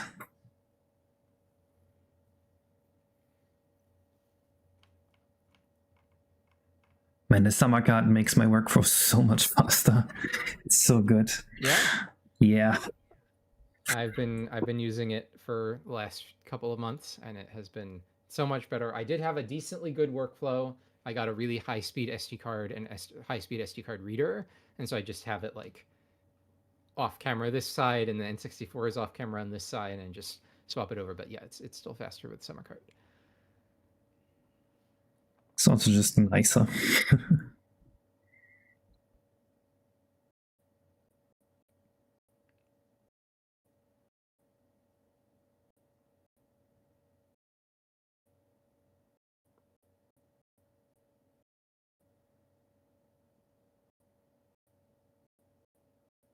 Alright. So this is an unlimited FPS mode. This seems significantly worse.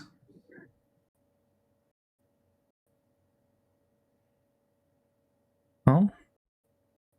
E2E doesn't seem to be increased at all, actually. RDP 23, 24, roughly. What was it before? I actually don't remember. I don't remember exactly.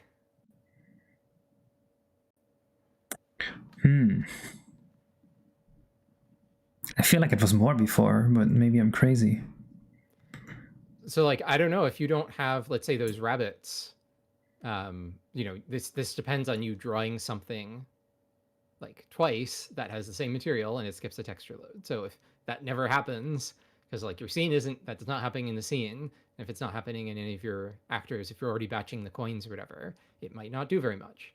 And the coins are batched, the rabbits are not, and the Goombas are not. Okay, so then do you know if the text counter here is accurate?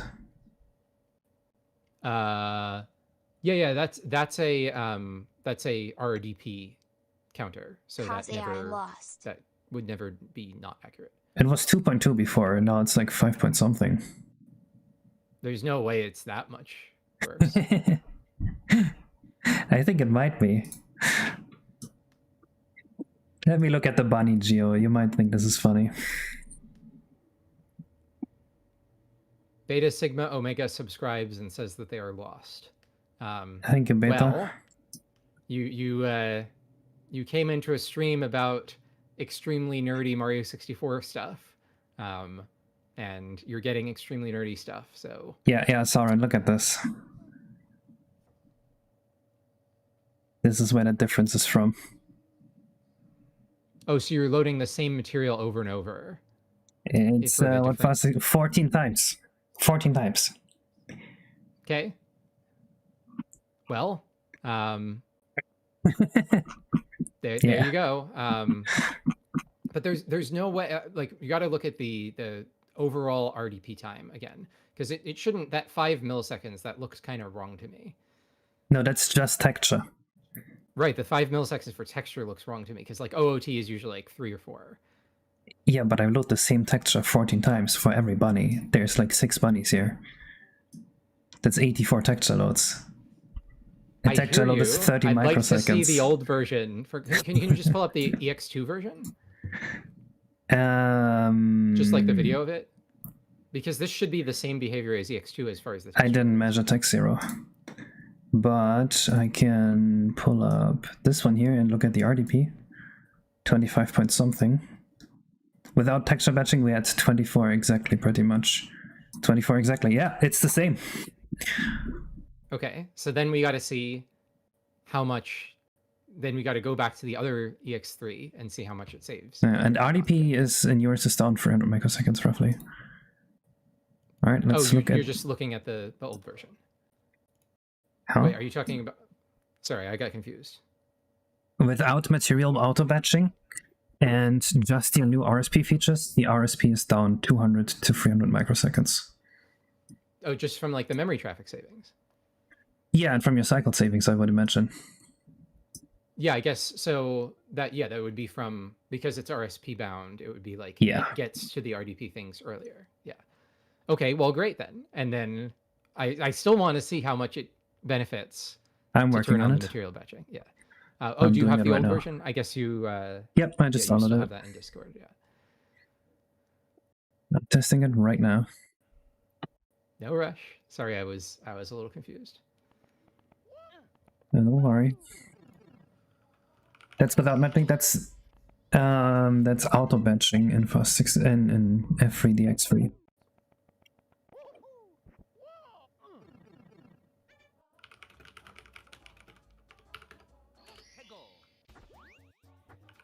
Yeah, look at this. Text is 2.2. It's literally a 3 millisecond difference. Well, you got some rabbit problems. But RDP is higher now. Oh wait, this is unlimited FPS.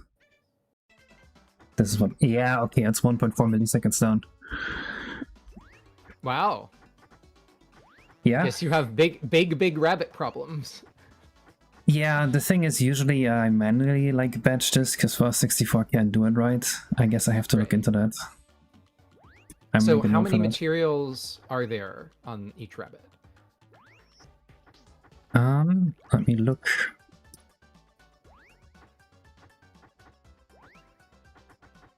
Well, I mean, now with EX3, you don't have to optimize that code. I might still have to, because if you look at this... wait, this is all one. Okay, maybe I don't have to. Yeah, I was going to say, this is only going to work if the whole rabbit is one material. Yeah, I must have like exported the wrong one or something. Because if you look at this, these are different ones. Wait. Ah, rabbit new. Okay, this is the real bunny. Yeah, okay. Well, so the thing is, EX3 is not going to help you with, if it draws, you know, all of one rabbit and then all of the next rabbit and there's multiple materials, it's not going to help. Let's save 3 milliseconds. Well, then it's not the rabbit, it's something else. No, it is the rabbit as well. Because some of these are still shared. If you see the MIPS face material here, you see how there's like 3 bones here that all use the material? Oh, you're saying it is reloading the material for each limb. Exactly.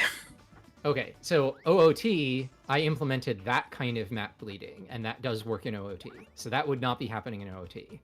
But in OOT, we don't have your, like, scene style map bleeding, where the whole scene is just one DL. The scene is still just a bunch of calls.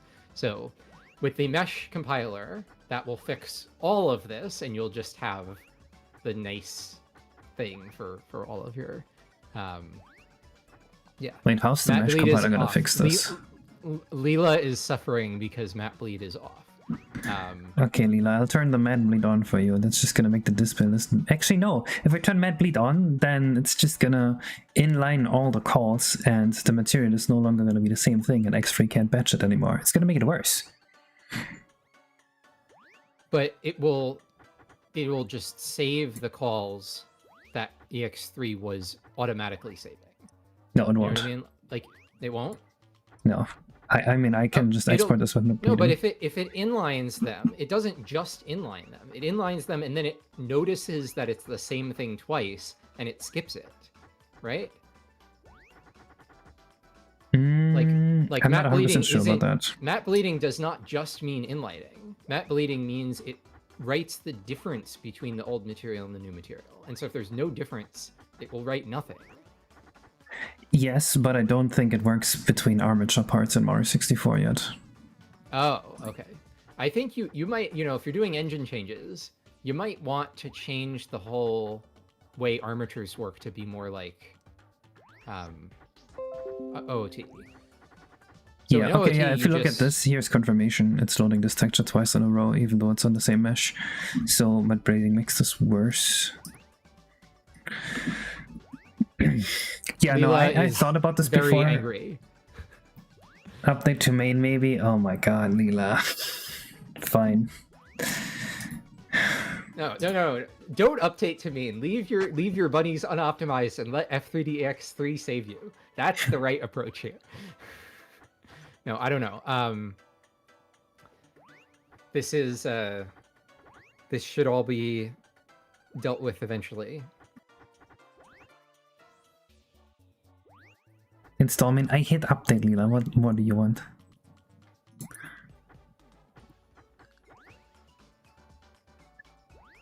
Either way, I think my real fix is here to make the bunny work with one texture.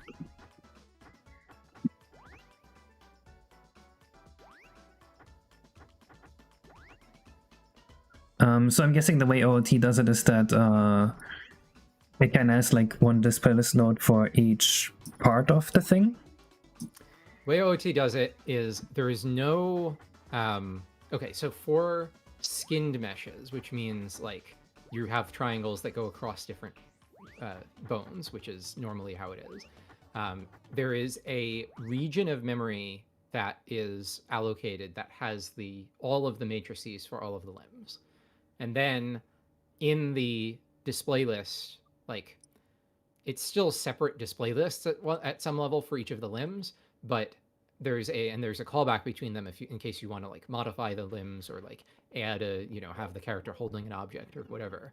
But for the most part, it's like there's no geo layout structure or anything like that. It's just like it starts by putting all of the matrices in this thing, and then when it gets into a limb, normally it just loads that limb's matrix and then draws some stuff.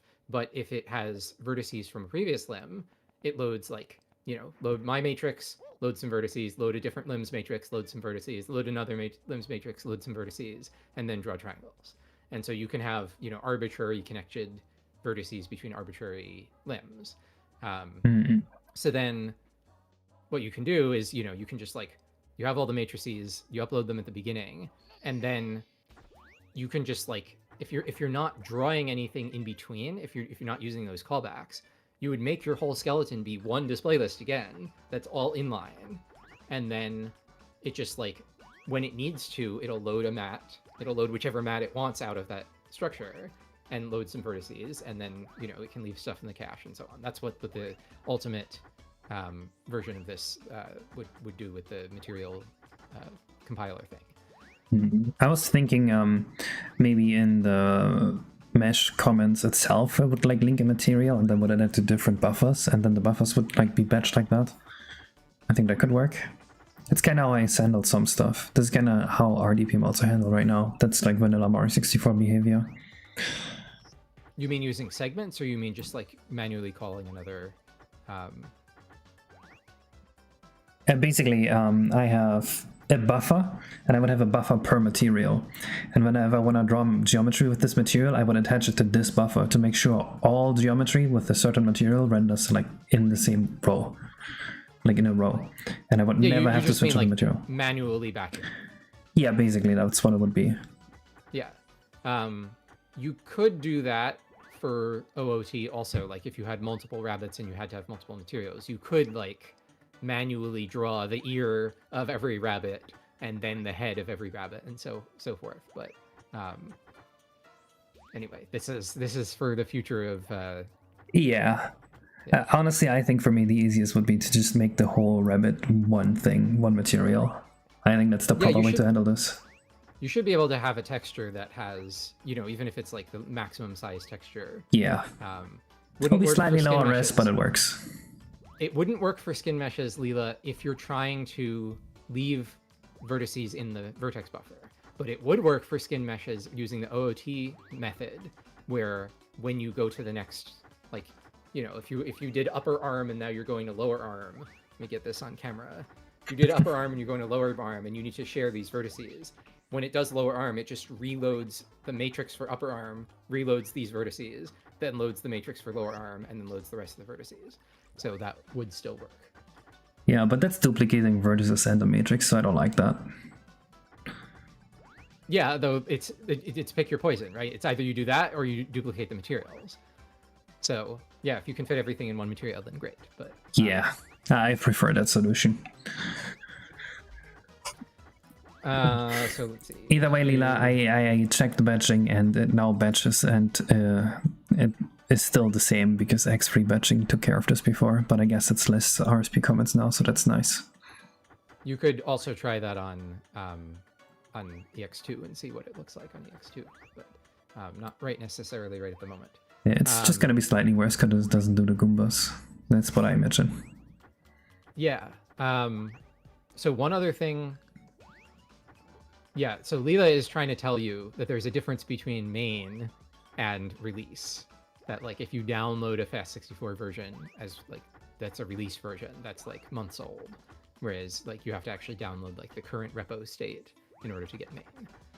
Yeah, but I don't see what the difference could be, so I don't want to deal with that. Well, if you have the batching and the batching is not duplicating the textures anymore, then yeah, exactly. Then you're fine. But it's like changes and improvements to FAST64 are always happening. So yes, that's what. Yes. Yeah.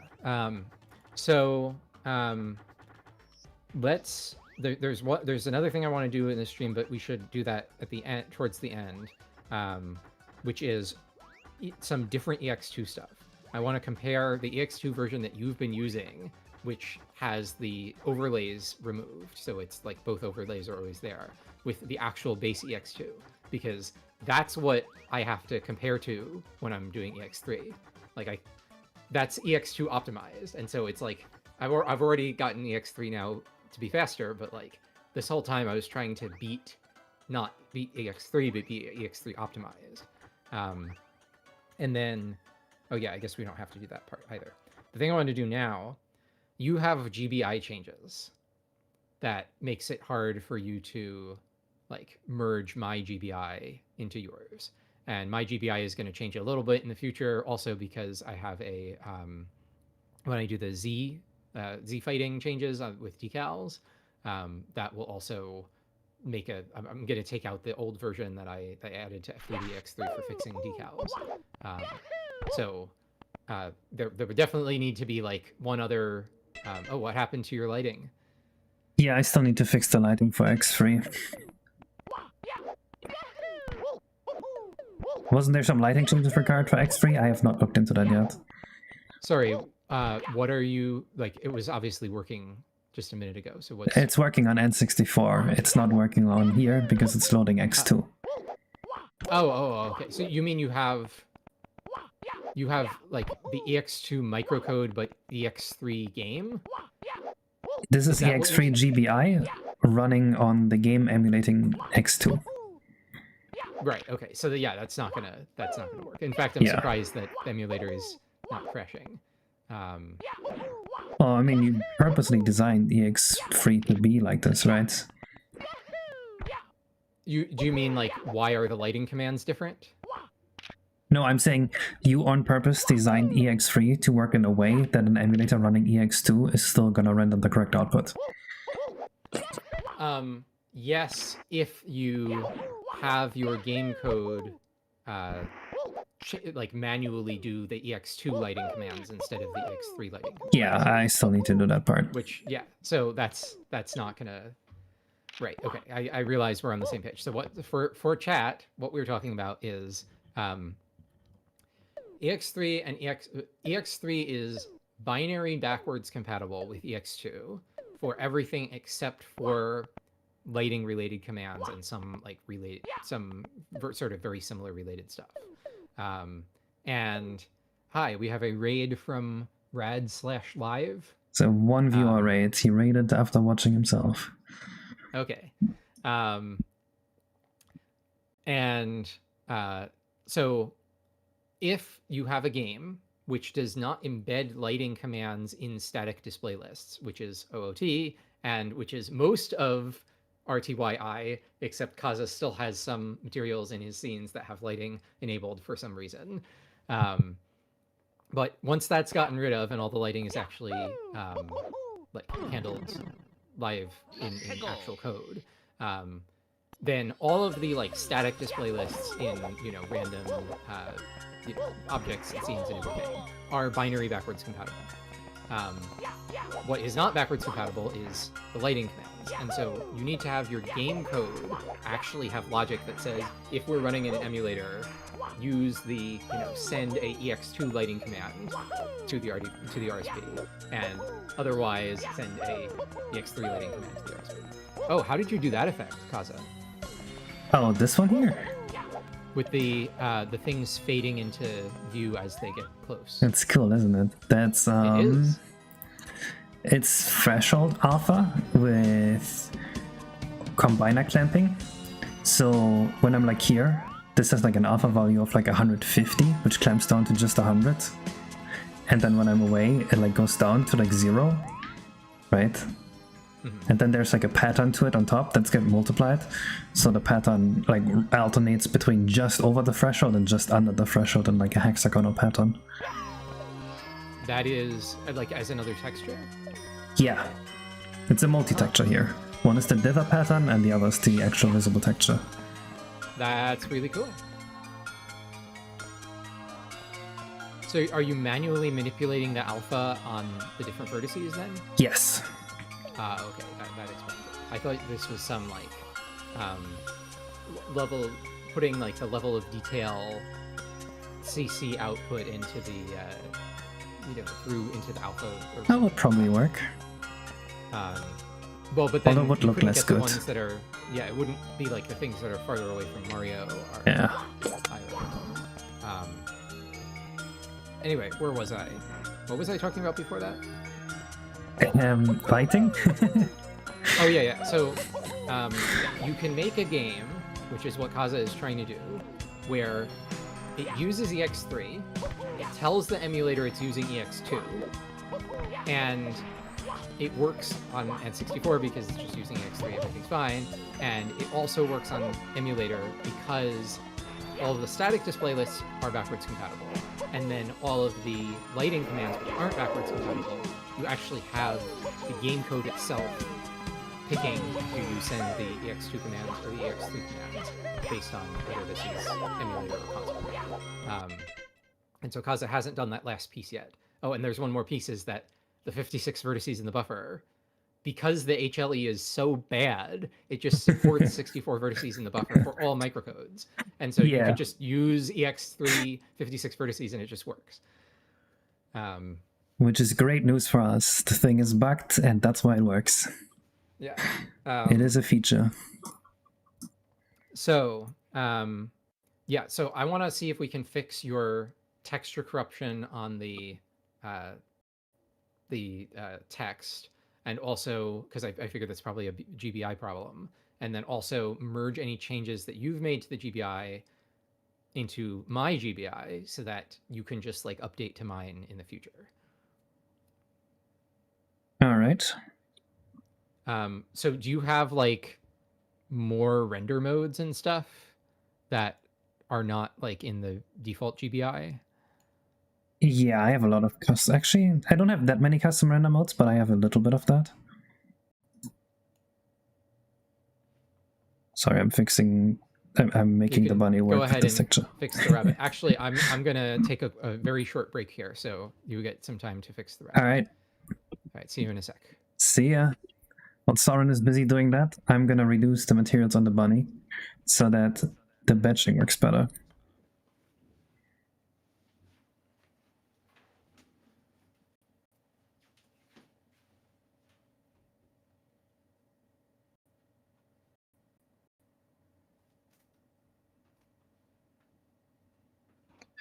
Hello, Shark. An update of us for main, of course. I don't want to do that right now, Zelina. I'm doing work.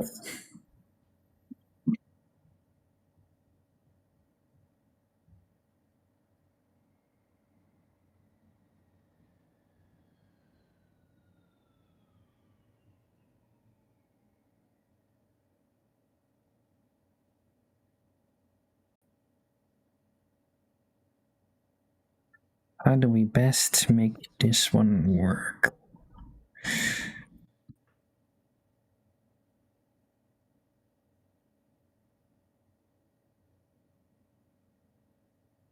Yeah, works well enough.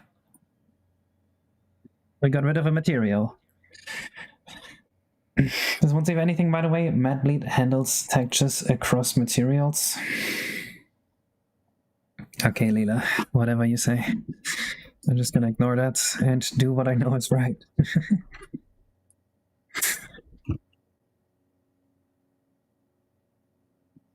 I'm stupid, you ignore that. Yeah, don't worry, I was gonna...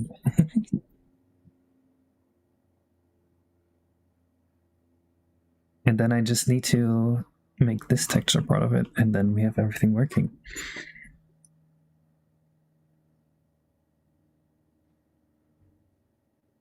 That's gonna be a little more difficult. Hello, hat crack. Dude, with the findings from today, I could make a banger video going, everyone was wrong about the N64, including me, and then just talk about how actually the real bottleneck was not the RDP, but rather the RSP all along, if you were actually to be optimized enough. How do you detect it's running an emulator? Isn't ME supposed to run exactly like console? It's supposed to, but it doesn't. And I mean, if it was to run exactly like console, then we wouldn't need to check for emulator.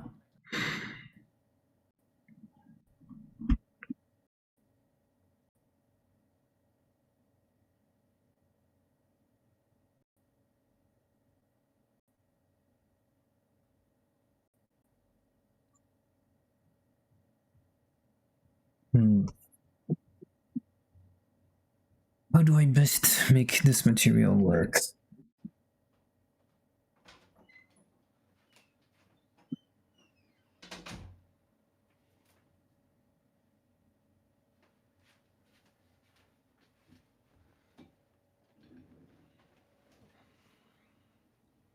Oh, that's a bit of an issue.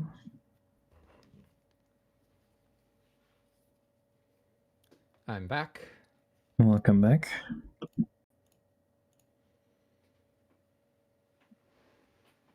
Look what I did to the bunny. I used this whiskers to make his paws. And now he's one material less, and then I'm almost done. All right, you said you wanted to do the light next?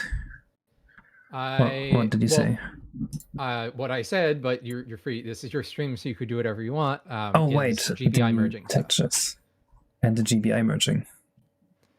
Yeah, so I think if I had to guess, so do you remember, because we just tried this briefly, when I sent you the version that had broken material culling, the textures were still broken, right? Yeah. Okay, so it's not a material calling bug in the microcode. So I'm guessing it is a GBI problem.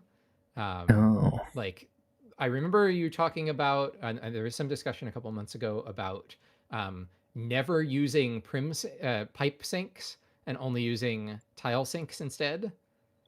Yeah. Are you using that?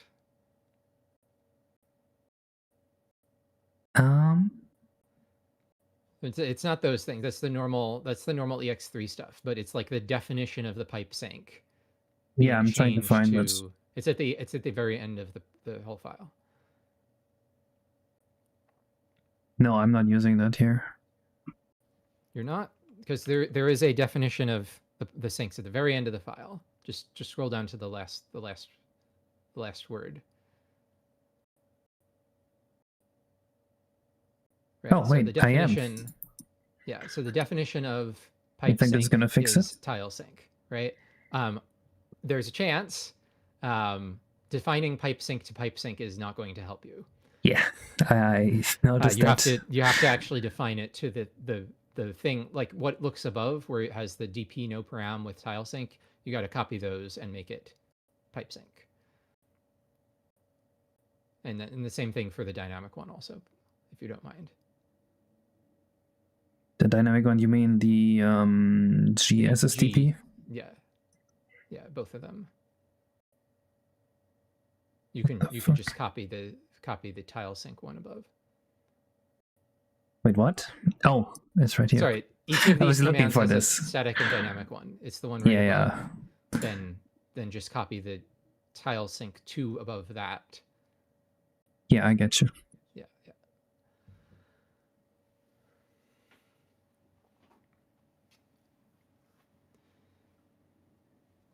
You think we should upload this whole X3 talk as like a separate video? If we ever want to reference it in the future? If you want to. Probably not on your main channel. No, definitely not on the main channel. Just like if I ever talk about X3, I can just link the video and then people have a rough idea. Sure. Yeah, if you'd like. That rebuilt everything? You did a make clean? Because this is like changing every part. I did not make a make clean, but I think it rebuilt everything, but I can try again. Okay. I'm a little paranoid with that kind of thing. Yeah, it makes sense. I have been bitten by that before as well.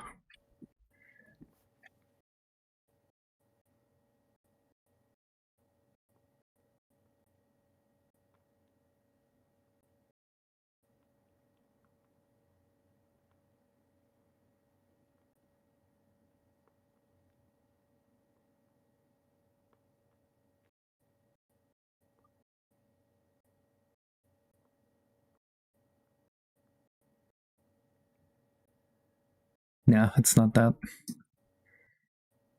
Oh, it's still broken? Yeah. Okay. So it's interesting that it's always broken the same way. And let's see if I can... So S is broken. Some of the like numbers... It's not dependent on the number. Sometimes the same number shows up, sometimes it doesn't. Oh, really? Yeah. Huh. I thought it was like a certain portion of the texture was getting corrupted. How? No, I'm pretty sure we can find every number here. I don't see a free actually. Looking for a free.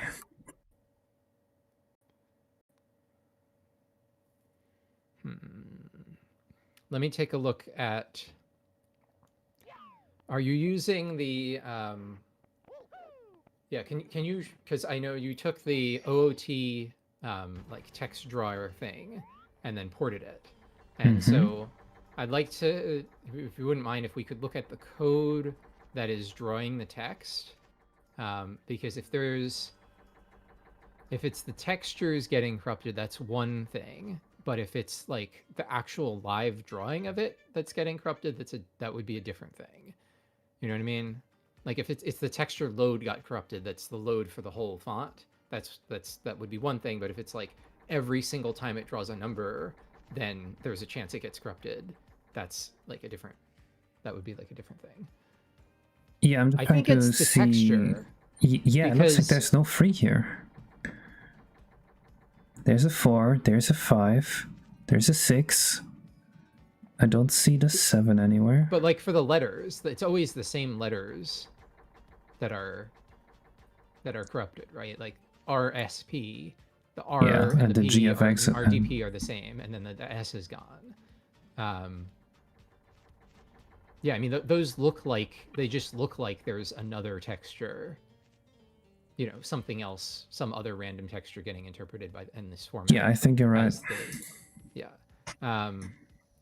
So I can pull up on my side. It's a little easier for me to see is the code, but I think you've changed the code. So that's what I was curious, is like looking at the text rendering code and seeing if we can like maybe see what happens right after the texture is loaded. I'm trying to find the code here. This is the system that draws the text, not the actual profiler itself. Yeah. So like I want to look at the definition of graphics printf, right? Yep, yeah, I gotcha. Okay, so then vprintf, sprintf, whatever. Then we have a at some point. Okay, so it would be earlier in this. There is the giant wall of at the top of your file. There is the font is a giant array. So can you look at the name of that and then find where the font data is loaded?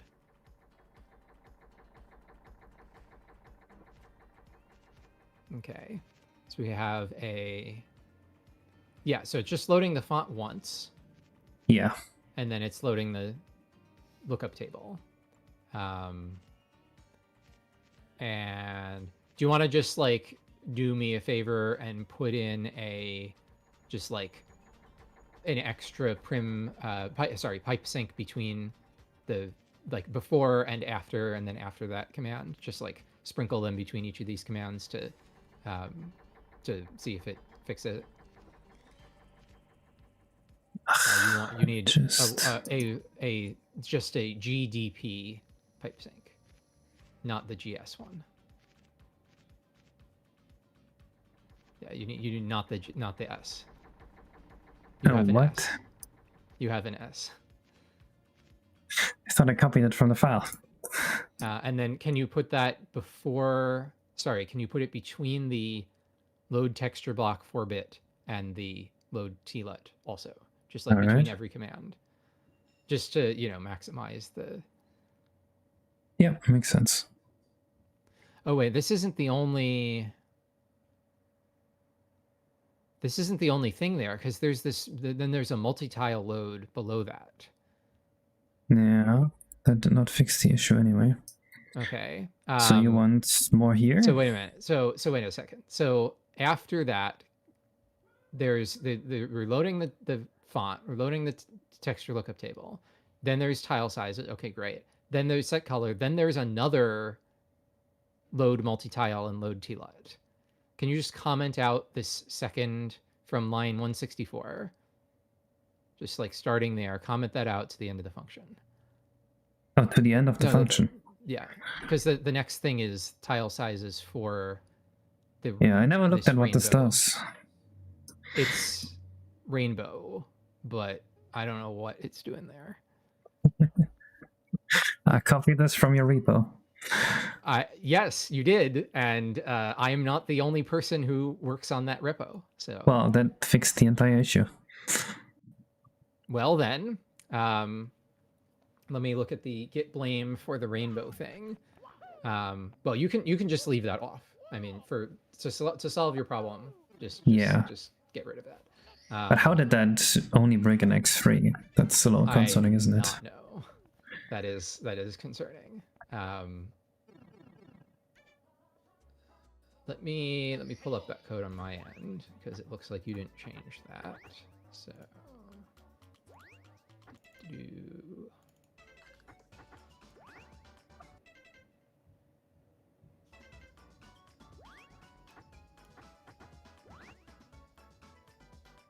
Leela, are you the person who added rainbow? It's not concerning. Stop looking at it.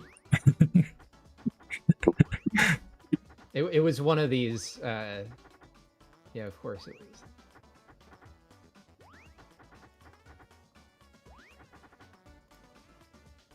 Well, then I'm just gonna delete this because this is useless for me. Yeah. If you don't, that was for making text that like cycles through rainbow colors, but I don't know why it's loading another. Yeah, I don't know what the deal with that was. Huh. I will check on that after the stream and possibly put in a PR to have to figure out what's going on.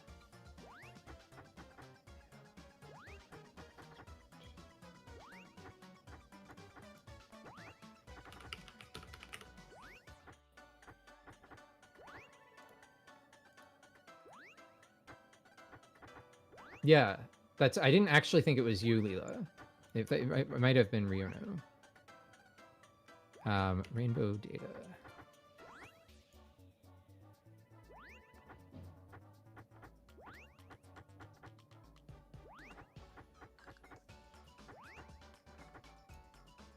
There's a DP load tlet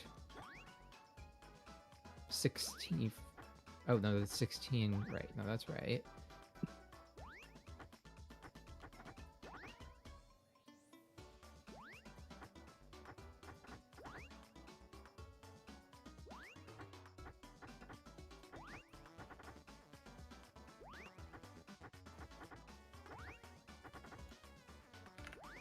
Okay, well, we solved that problem.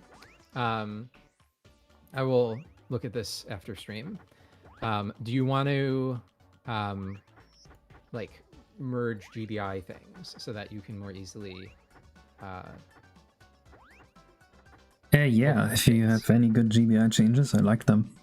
Yeah, so what I mean is, can you give me your GBI changes so that I can put them into the F3X3 official version, and then when there are future F3X3 versions, then you can just directly use that.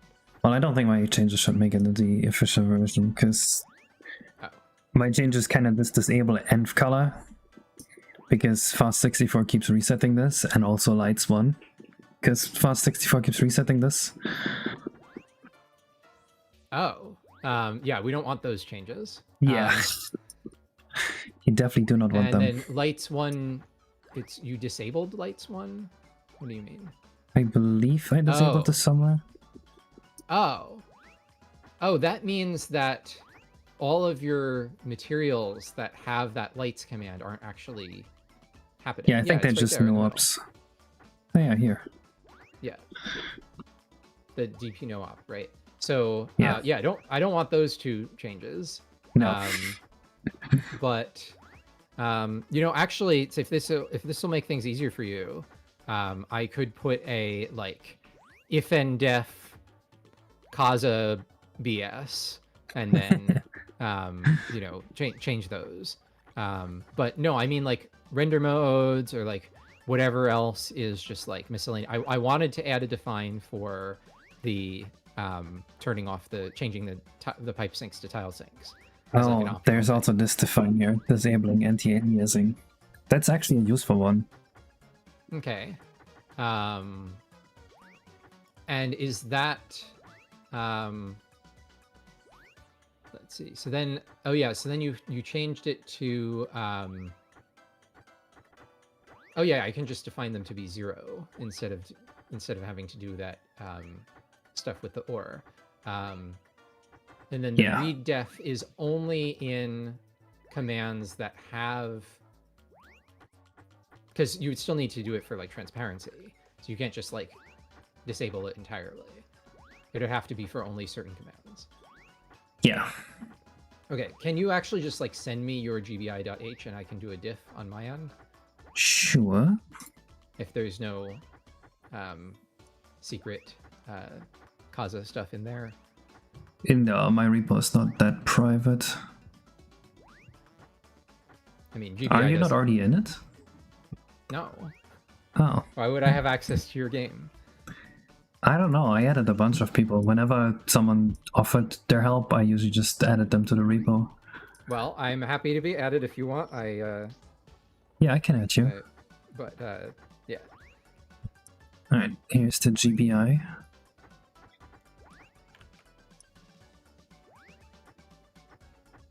Let me just add you to the GitHub then.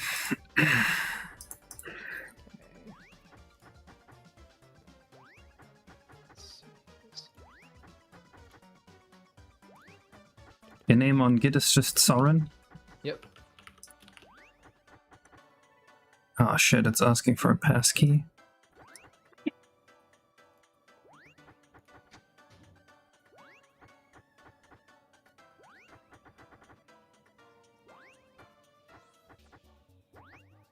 Ace, do you fuck with Geometry Dash? No. Case versus GitHub? I'm good at GitHub now.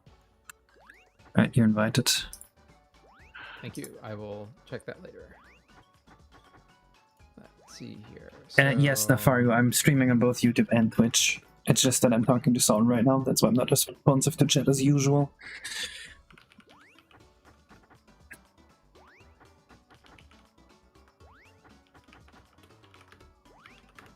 So, okay, this is a fun thing to test with chat. There used to be one drop in this level to 28 FPS. I wonder if this is fixed with X3.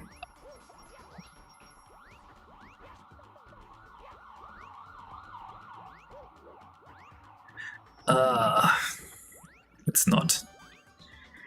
That's fine. We can live with this. I am guessing that is RDP. Oh wait, anti-aliasing was on. Wait, anti-aliasing was on the whole time we tested this. Okay, but was it on for EX2 also? Yeah. Okay, well, that's fine. Yeah, but that means performance is a lot better than I thought it would be. Well, yeah, but I mean, it's just the relative performance that matters. Yes, but it's, you know, still nice for me to know my game actually runs a lot better than I thought. Yes.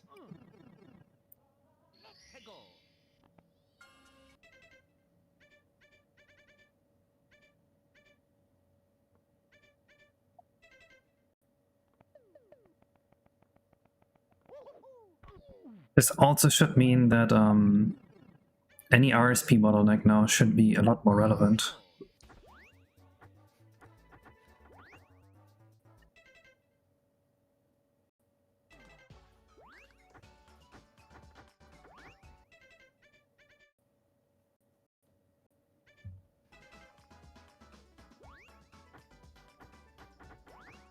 Yeah. There's still around 800 microseconds difference between RSP and RDP.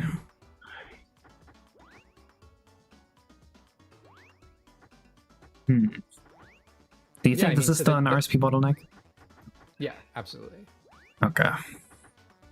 You can check by looking at the RDP command empty counter. If you look at the RDP counters, you don't have it on screen right now.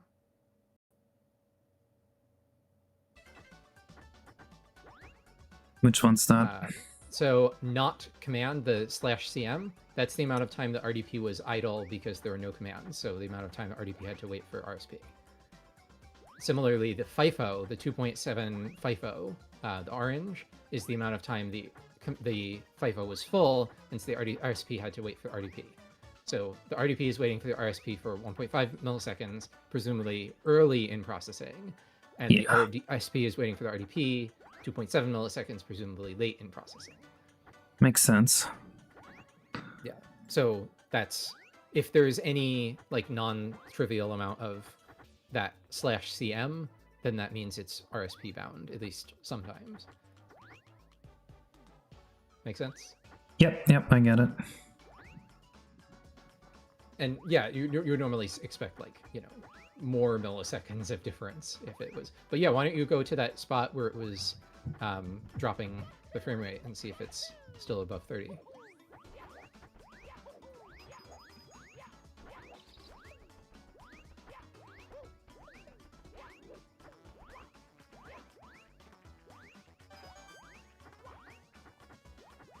Oh, we get almost 3 milliseconds CM here. More than 3. and 7.854. No, it's almost, it's a 28 to 29 now, right? Instead of Yeah. you might get it up to 30 if you turn off the counters now, if you just have your FPS number.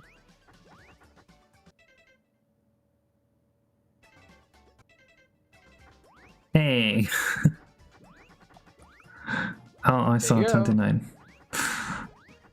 Ah.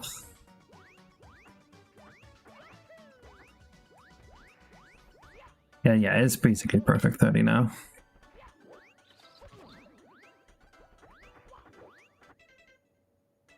You have some blend problems on your wall. Yeah, I'm not quite sure what this is. It's fixable, I'm sure. Yeah, I mean, you have some settings in your render mode are wrong. Yeah, I think this is the coverage, this alpha setting. I'm doing the diff here.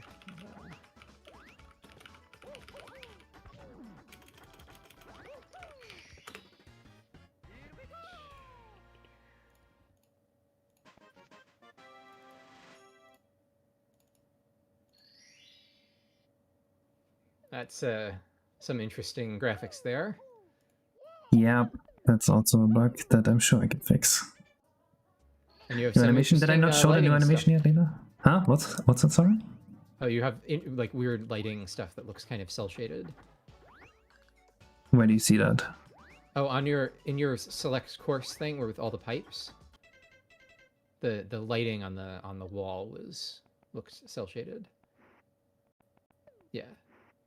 So rotate. Yeah, you see how there's like the lighting that is in steps. Is that not showing on your screen and only on the stream? No, I see it. Okay.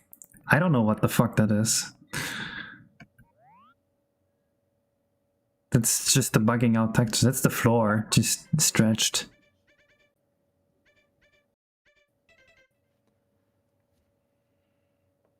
That is so weird. There must be some kind of weird bug, but I think that was there in X2 already.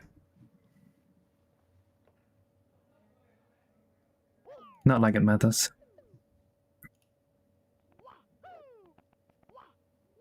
I would also recommend a ceiling at some point. Nah, you can live without one. For now. Oh, there's a lot of changes because there's a lot of documentation added in mine, and a lot of little changes. I'm gonna have to go through this off stream. Oh, okay. And find the actual differences.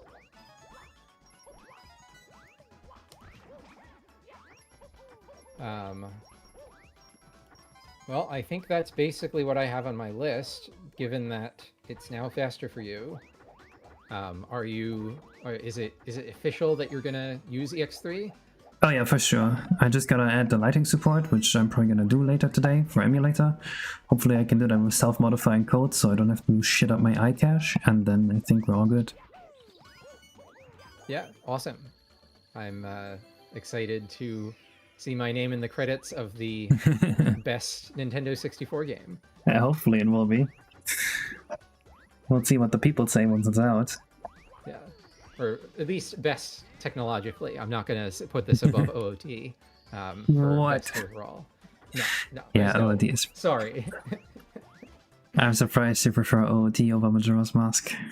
So, Majora's Mask, here's my hot take on Majora's Mask. Majora's Mask is the only Zelda game that Breath of the Wild did not make obsolete. Mm-hmm.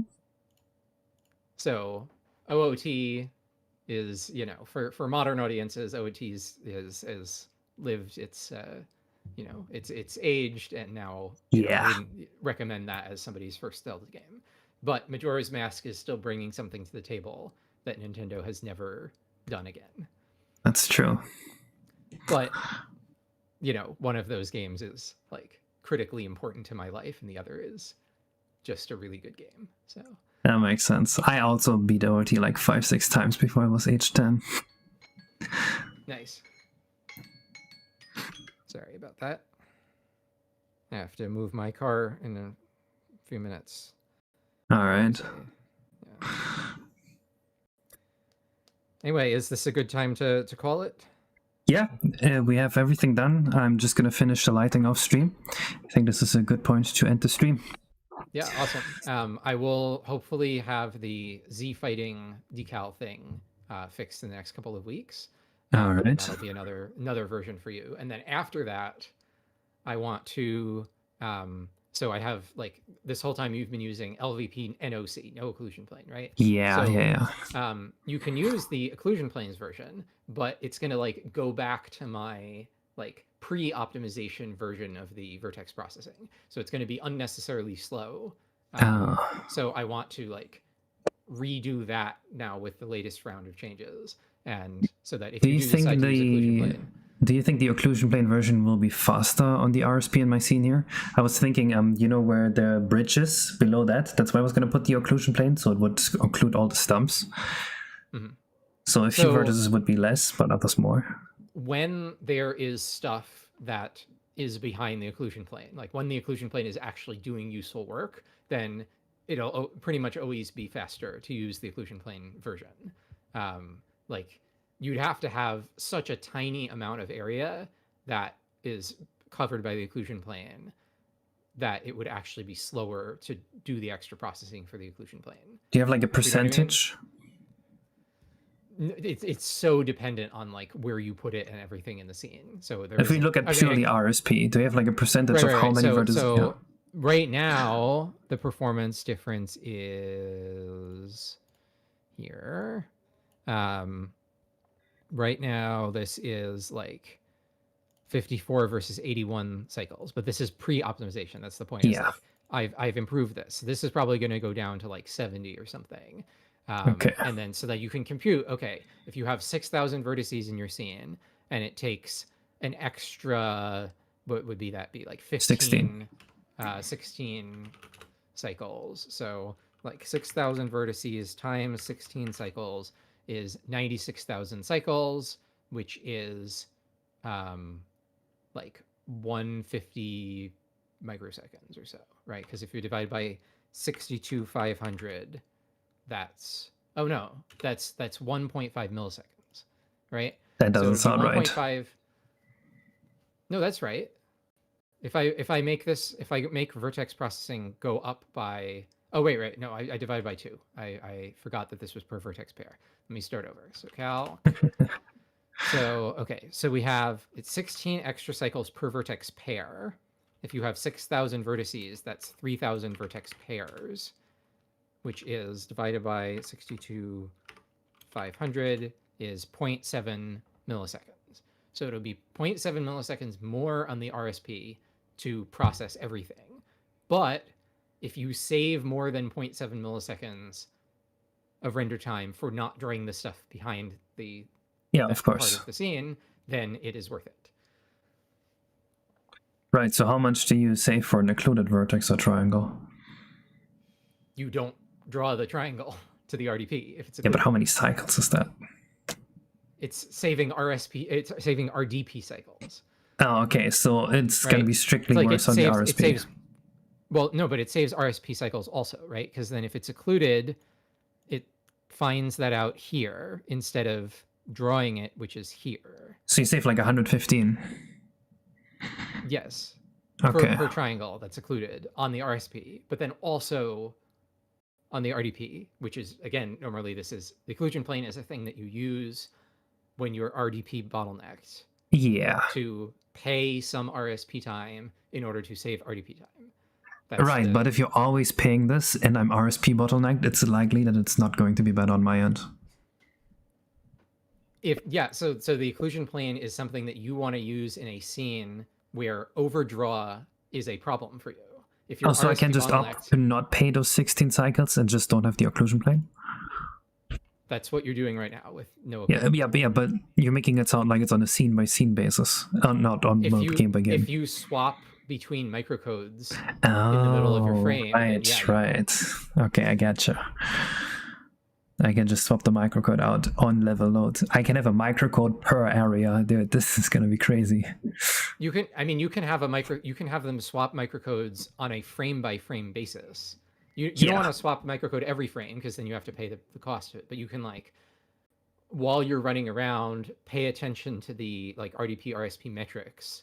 And if you start having like, if you look at like the ratio between the RSP FIFO being full counter and the RDP commands buffer being empty counter, and all of a sudden the scene goes to a place where the commands buffer is never empty and the FIFO is really empty, then that means all of a sudden you're RDP bound. But you're gonna get hitches like that. Yeah, I don't want to do this outside of loading zones. I'm pretty sure that. Well, then in that case, what you want to do is use the occlusion plane in some scene that has like a large. Yeah, exactly. That's the plan. And then yeah, that sounds loading good. it in different microcode is like 1 millisecond or so. It was something like that when I profiled. Yeah, I think you can. Here, let me show it. So that's not that much. If I go to game and I go to a random place. Oh yeah, I want a random place that has a less varying timings. Okay, so we're over here. Timings should be pretty constant because there's no skybox and everything. Yeah. And then if I do, oh wait, I don't remember how to turn these on. No, I don't have that in this. Damn, I don't have that in this version of HackerOT. I was going to show the bars. Let me see if I can sort of make it work anyway. So this is like 4.8 milliseconds total RSP time. Now I'm going to like mash the button to swap microcode versions. Though I guess swapping the microcode version is going to change the. Yeah, you're not going to really be able to see this very easily, but because they're all changing the amount of time the RSP takes. So anyway, I saw it at one point with the other version of HackerOT where you have the performance profiling bars, and you can see there's like a 1 millisecond of time where it switches to one of the other threads. Yeah, okay, that's not too much. Or whatever. It was something like that. Anyway, but so anyway, I want to get the occlusion plane version available for you so that if you use it in like some of your later stages, then it can help you. Oh yeah, I definitely will. It sounds very useful. All right, so that's my plans. There will still be new versions, but the Z thing will have a minor change to the GBI. It will take out the old like Z attribute offsets command because that's not really useful anymore once it just automatically fixes the decals. And then after that, the GBI probably won't change, and it'll just be like performance improvement on with occlusion plane. We'll find new performance ideas and we'll have to change the GBI. I'm pretty confident.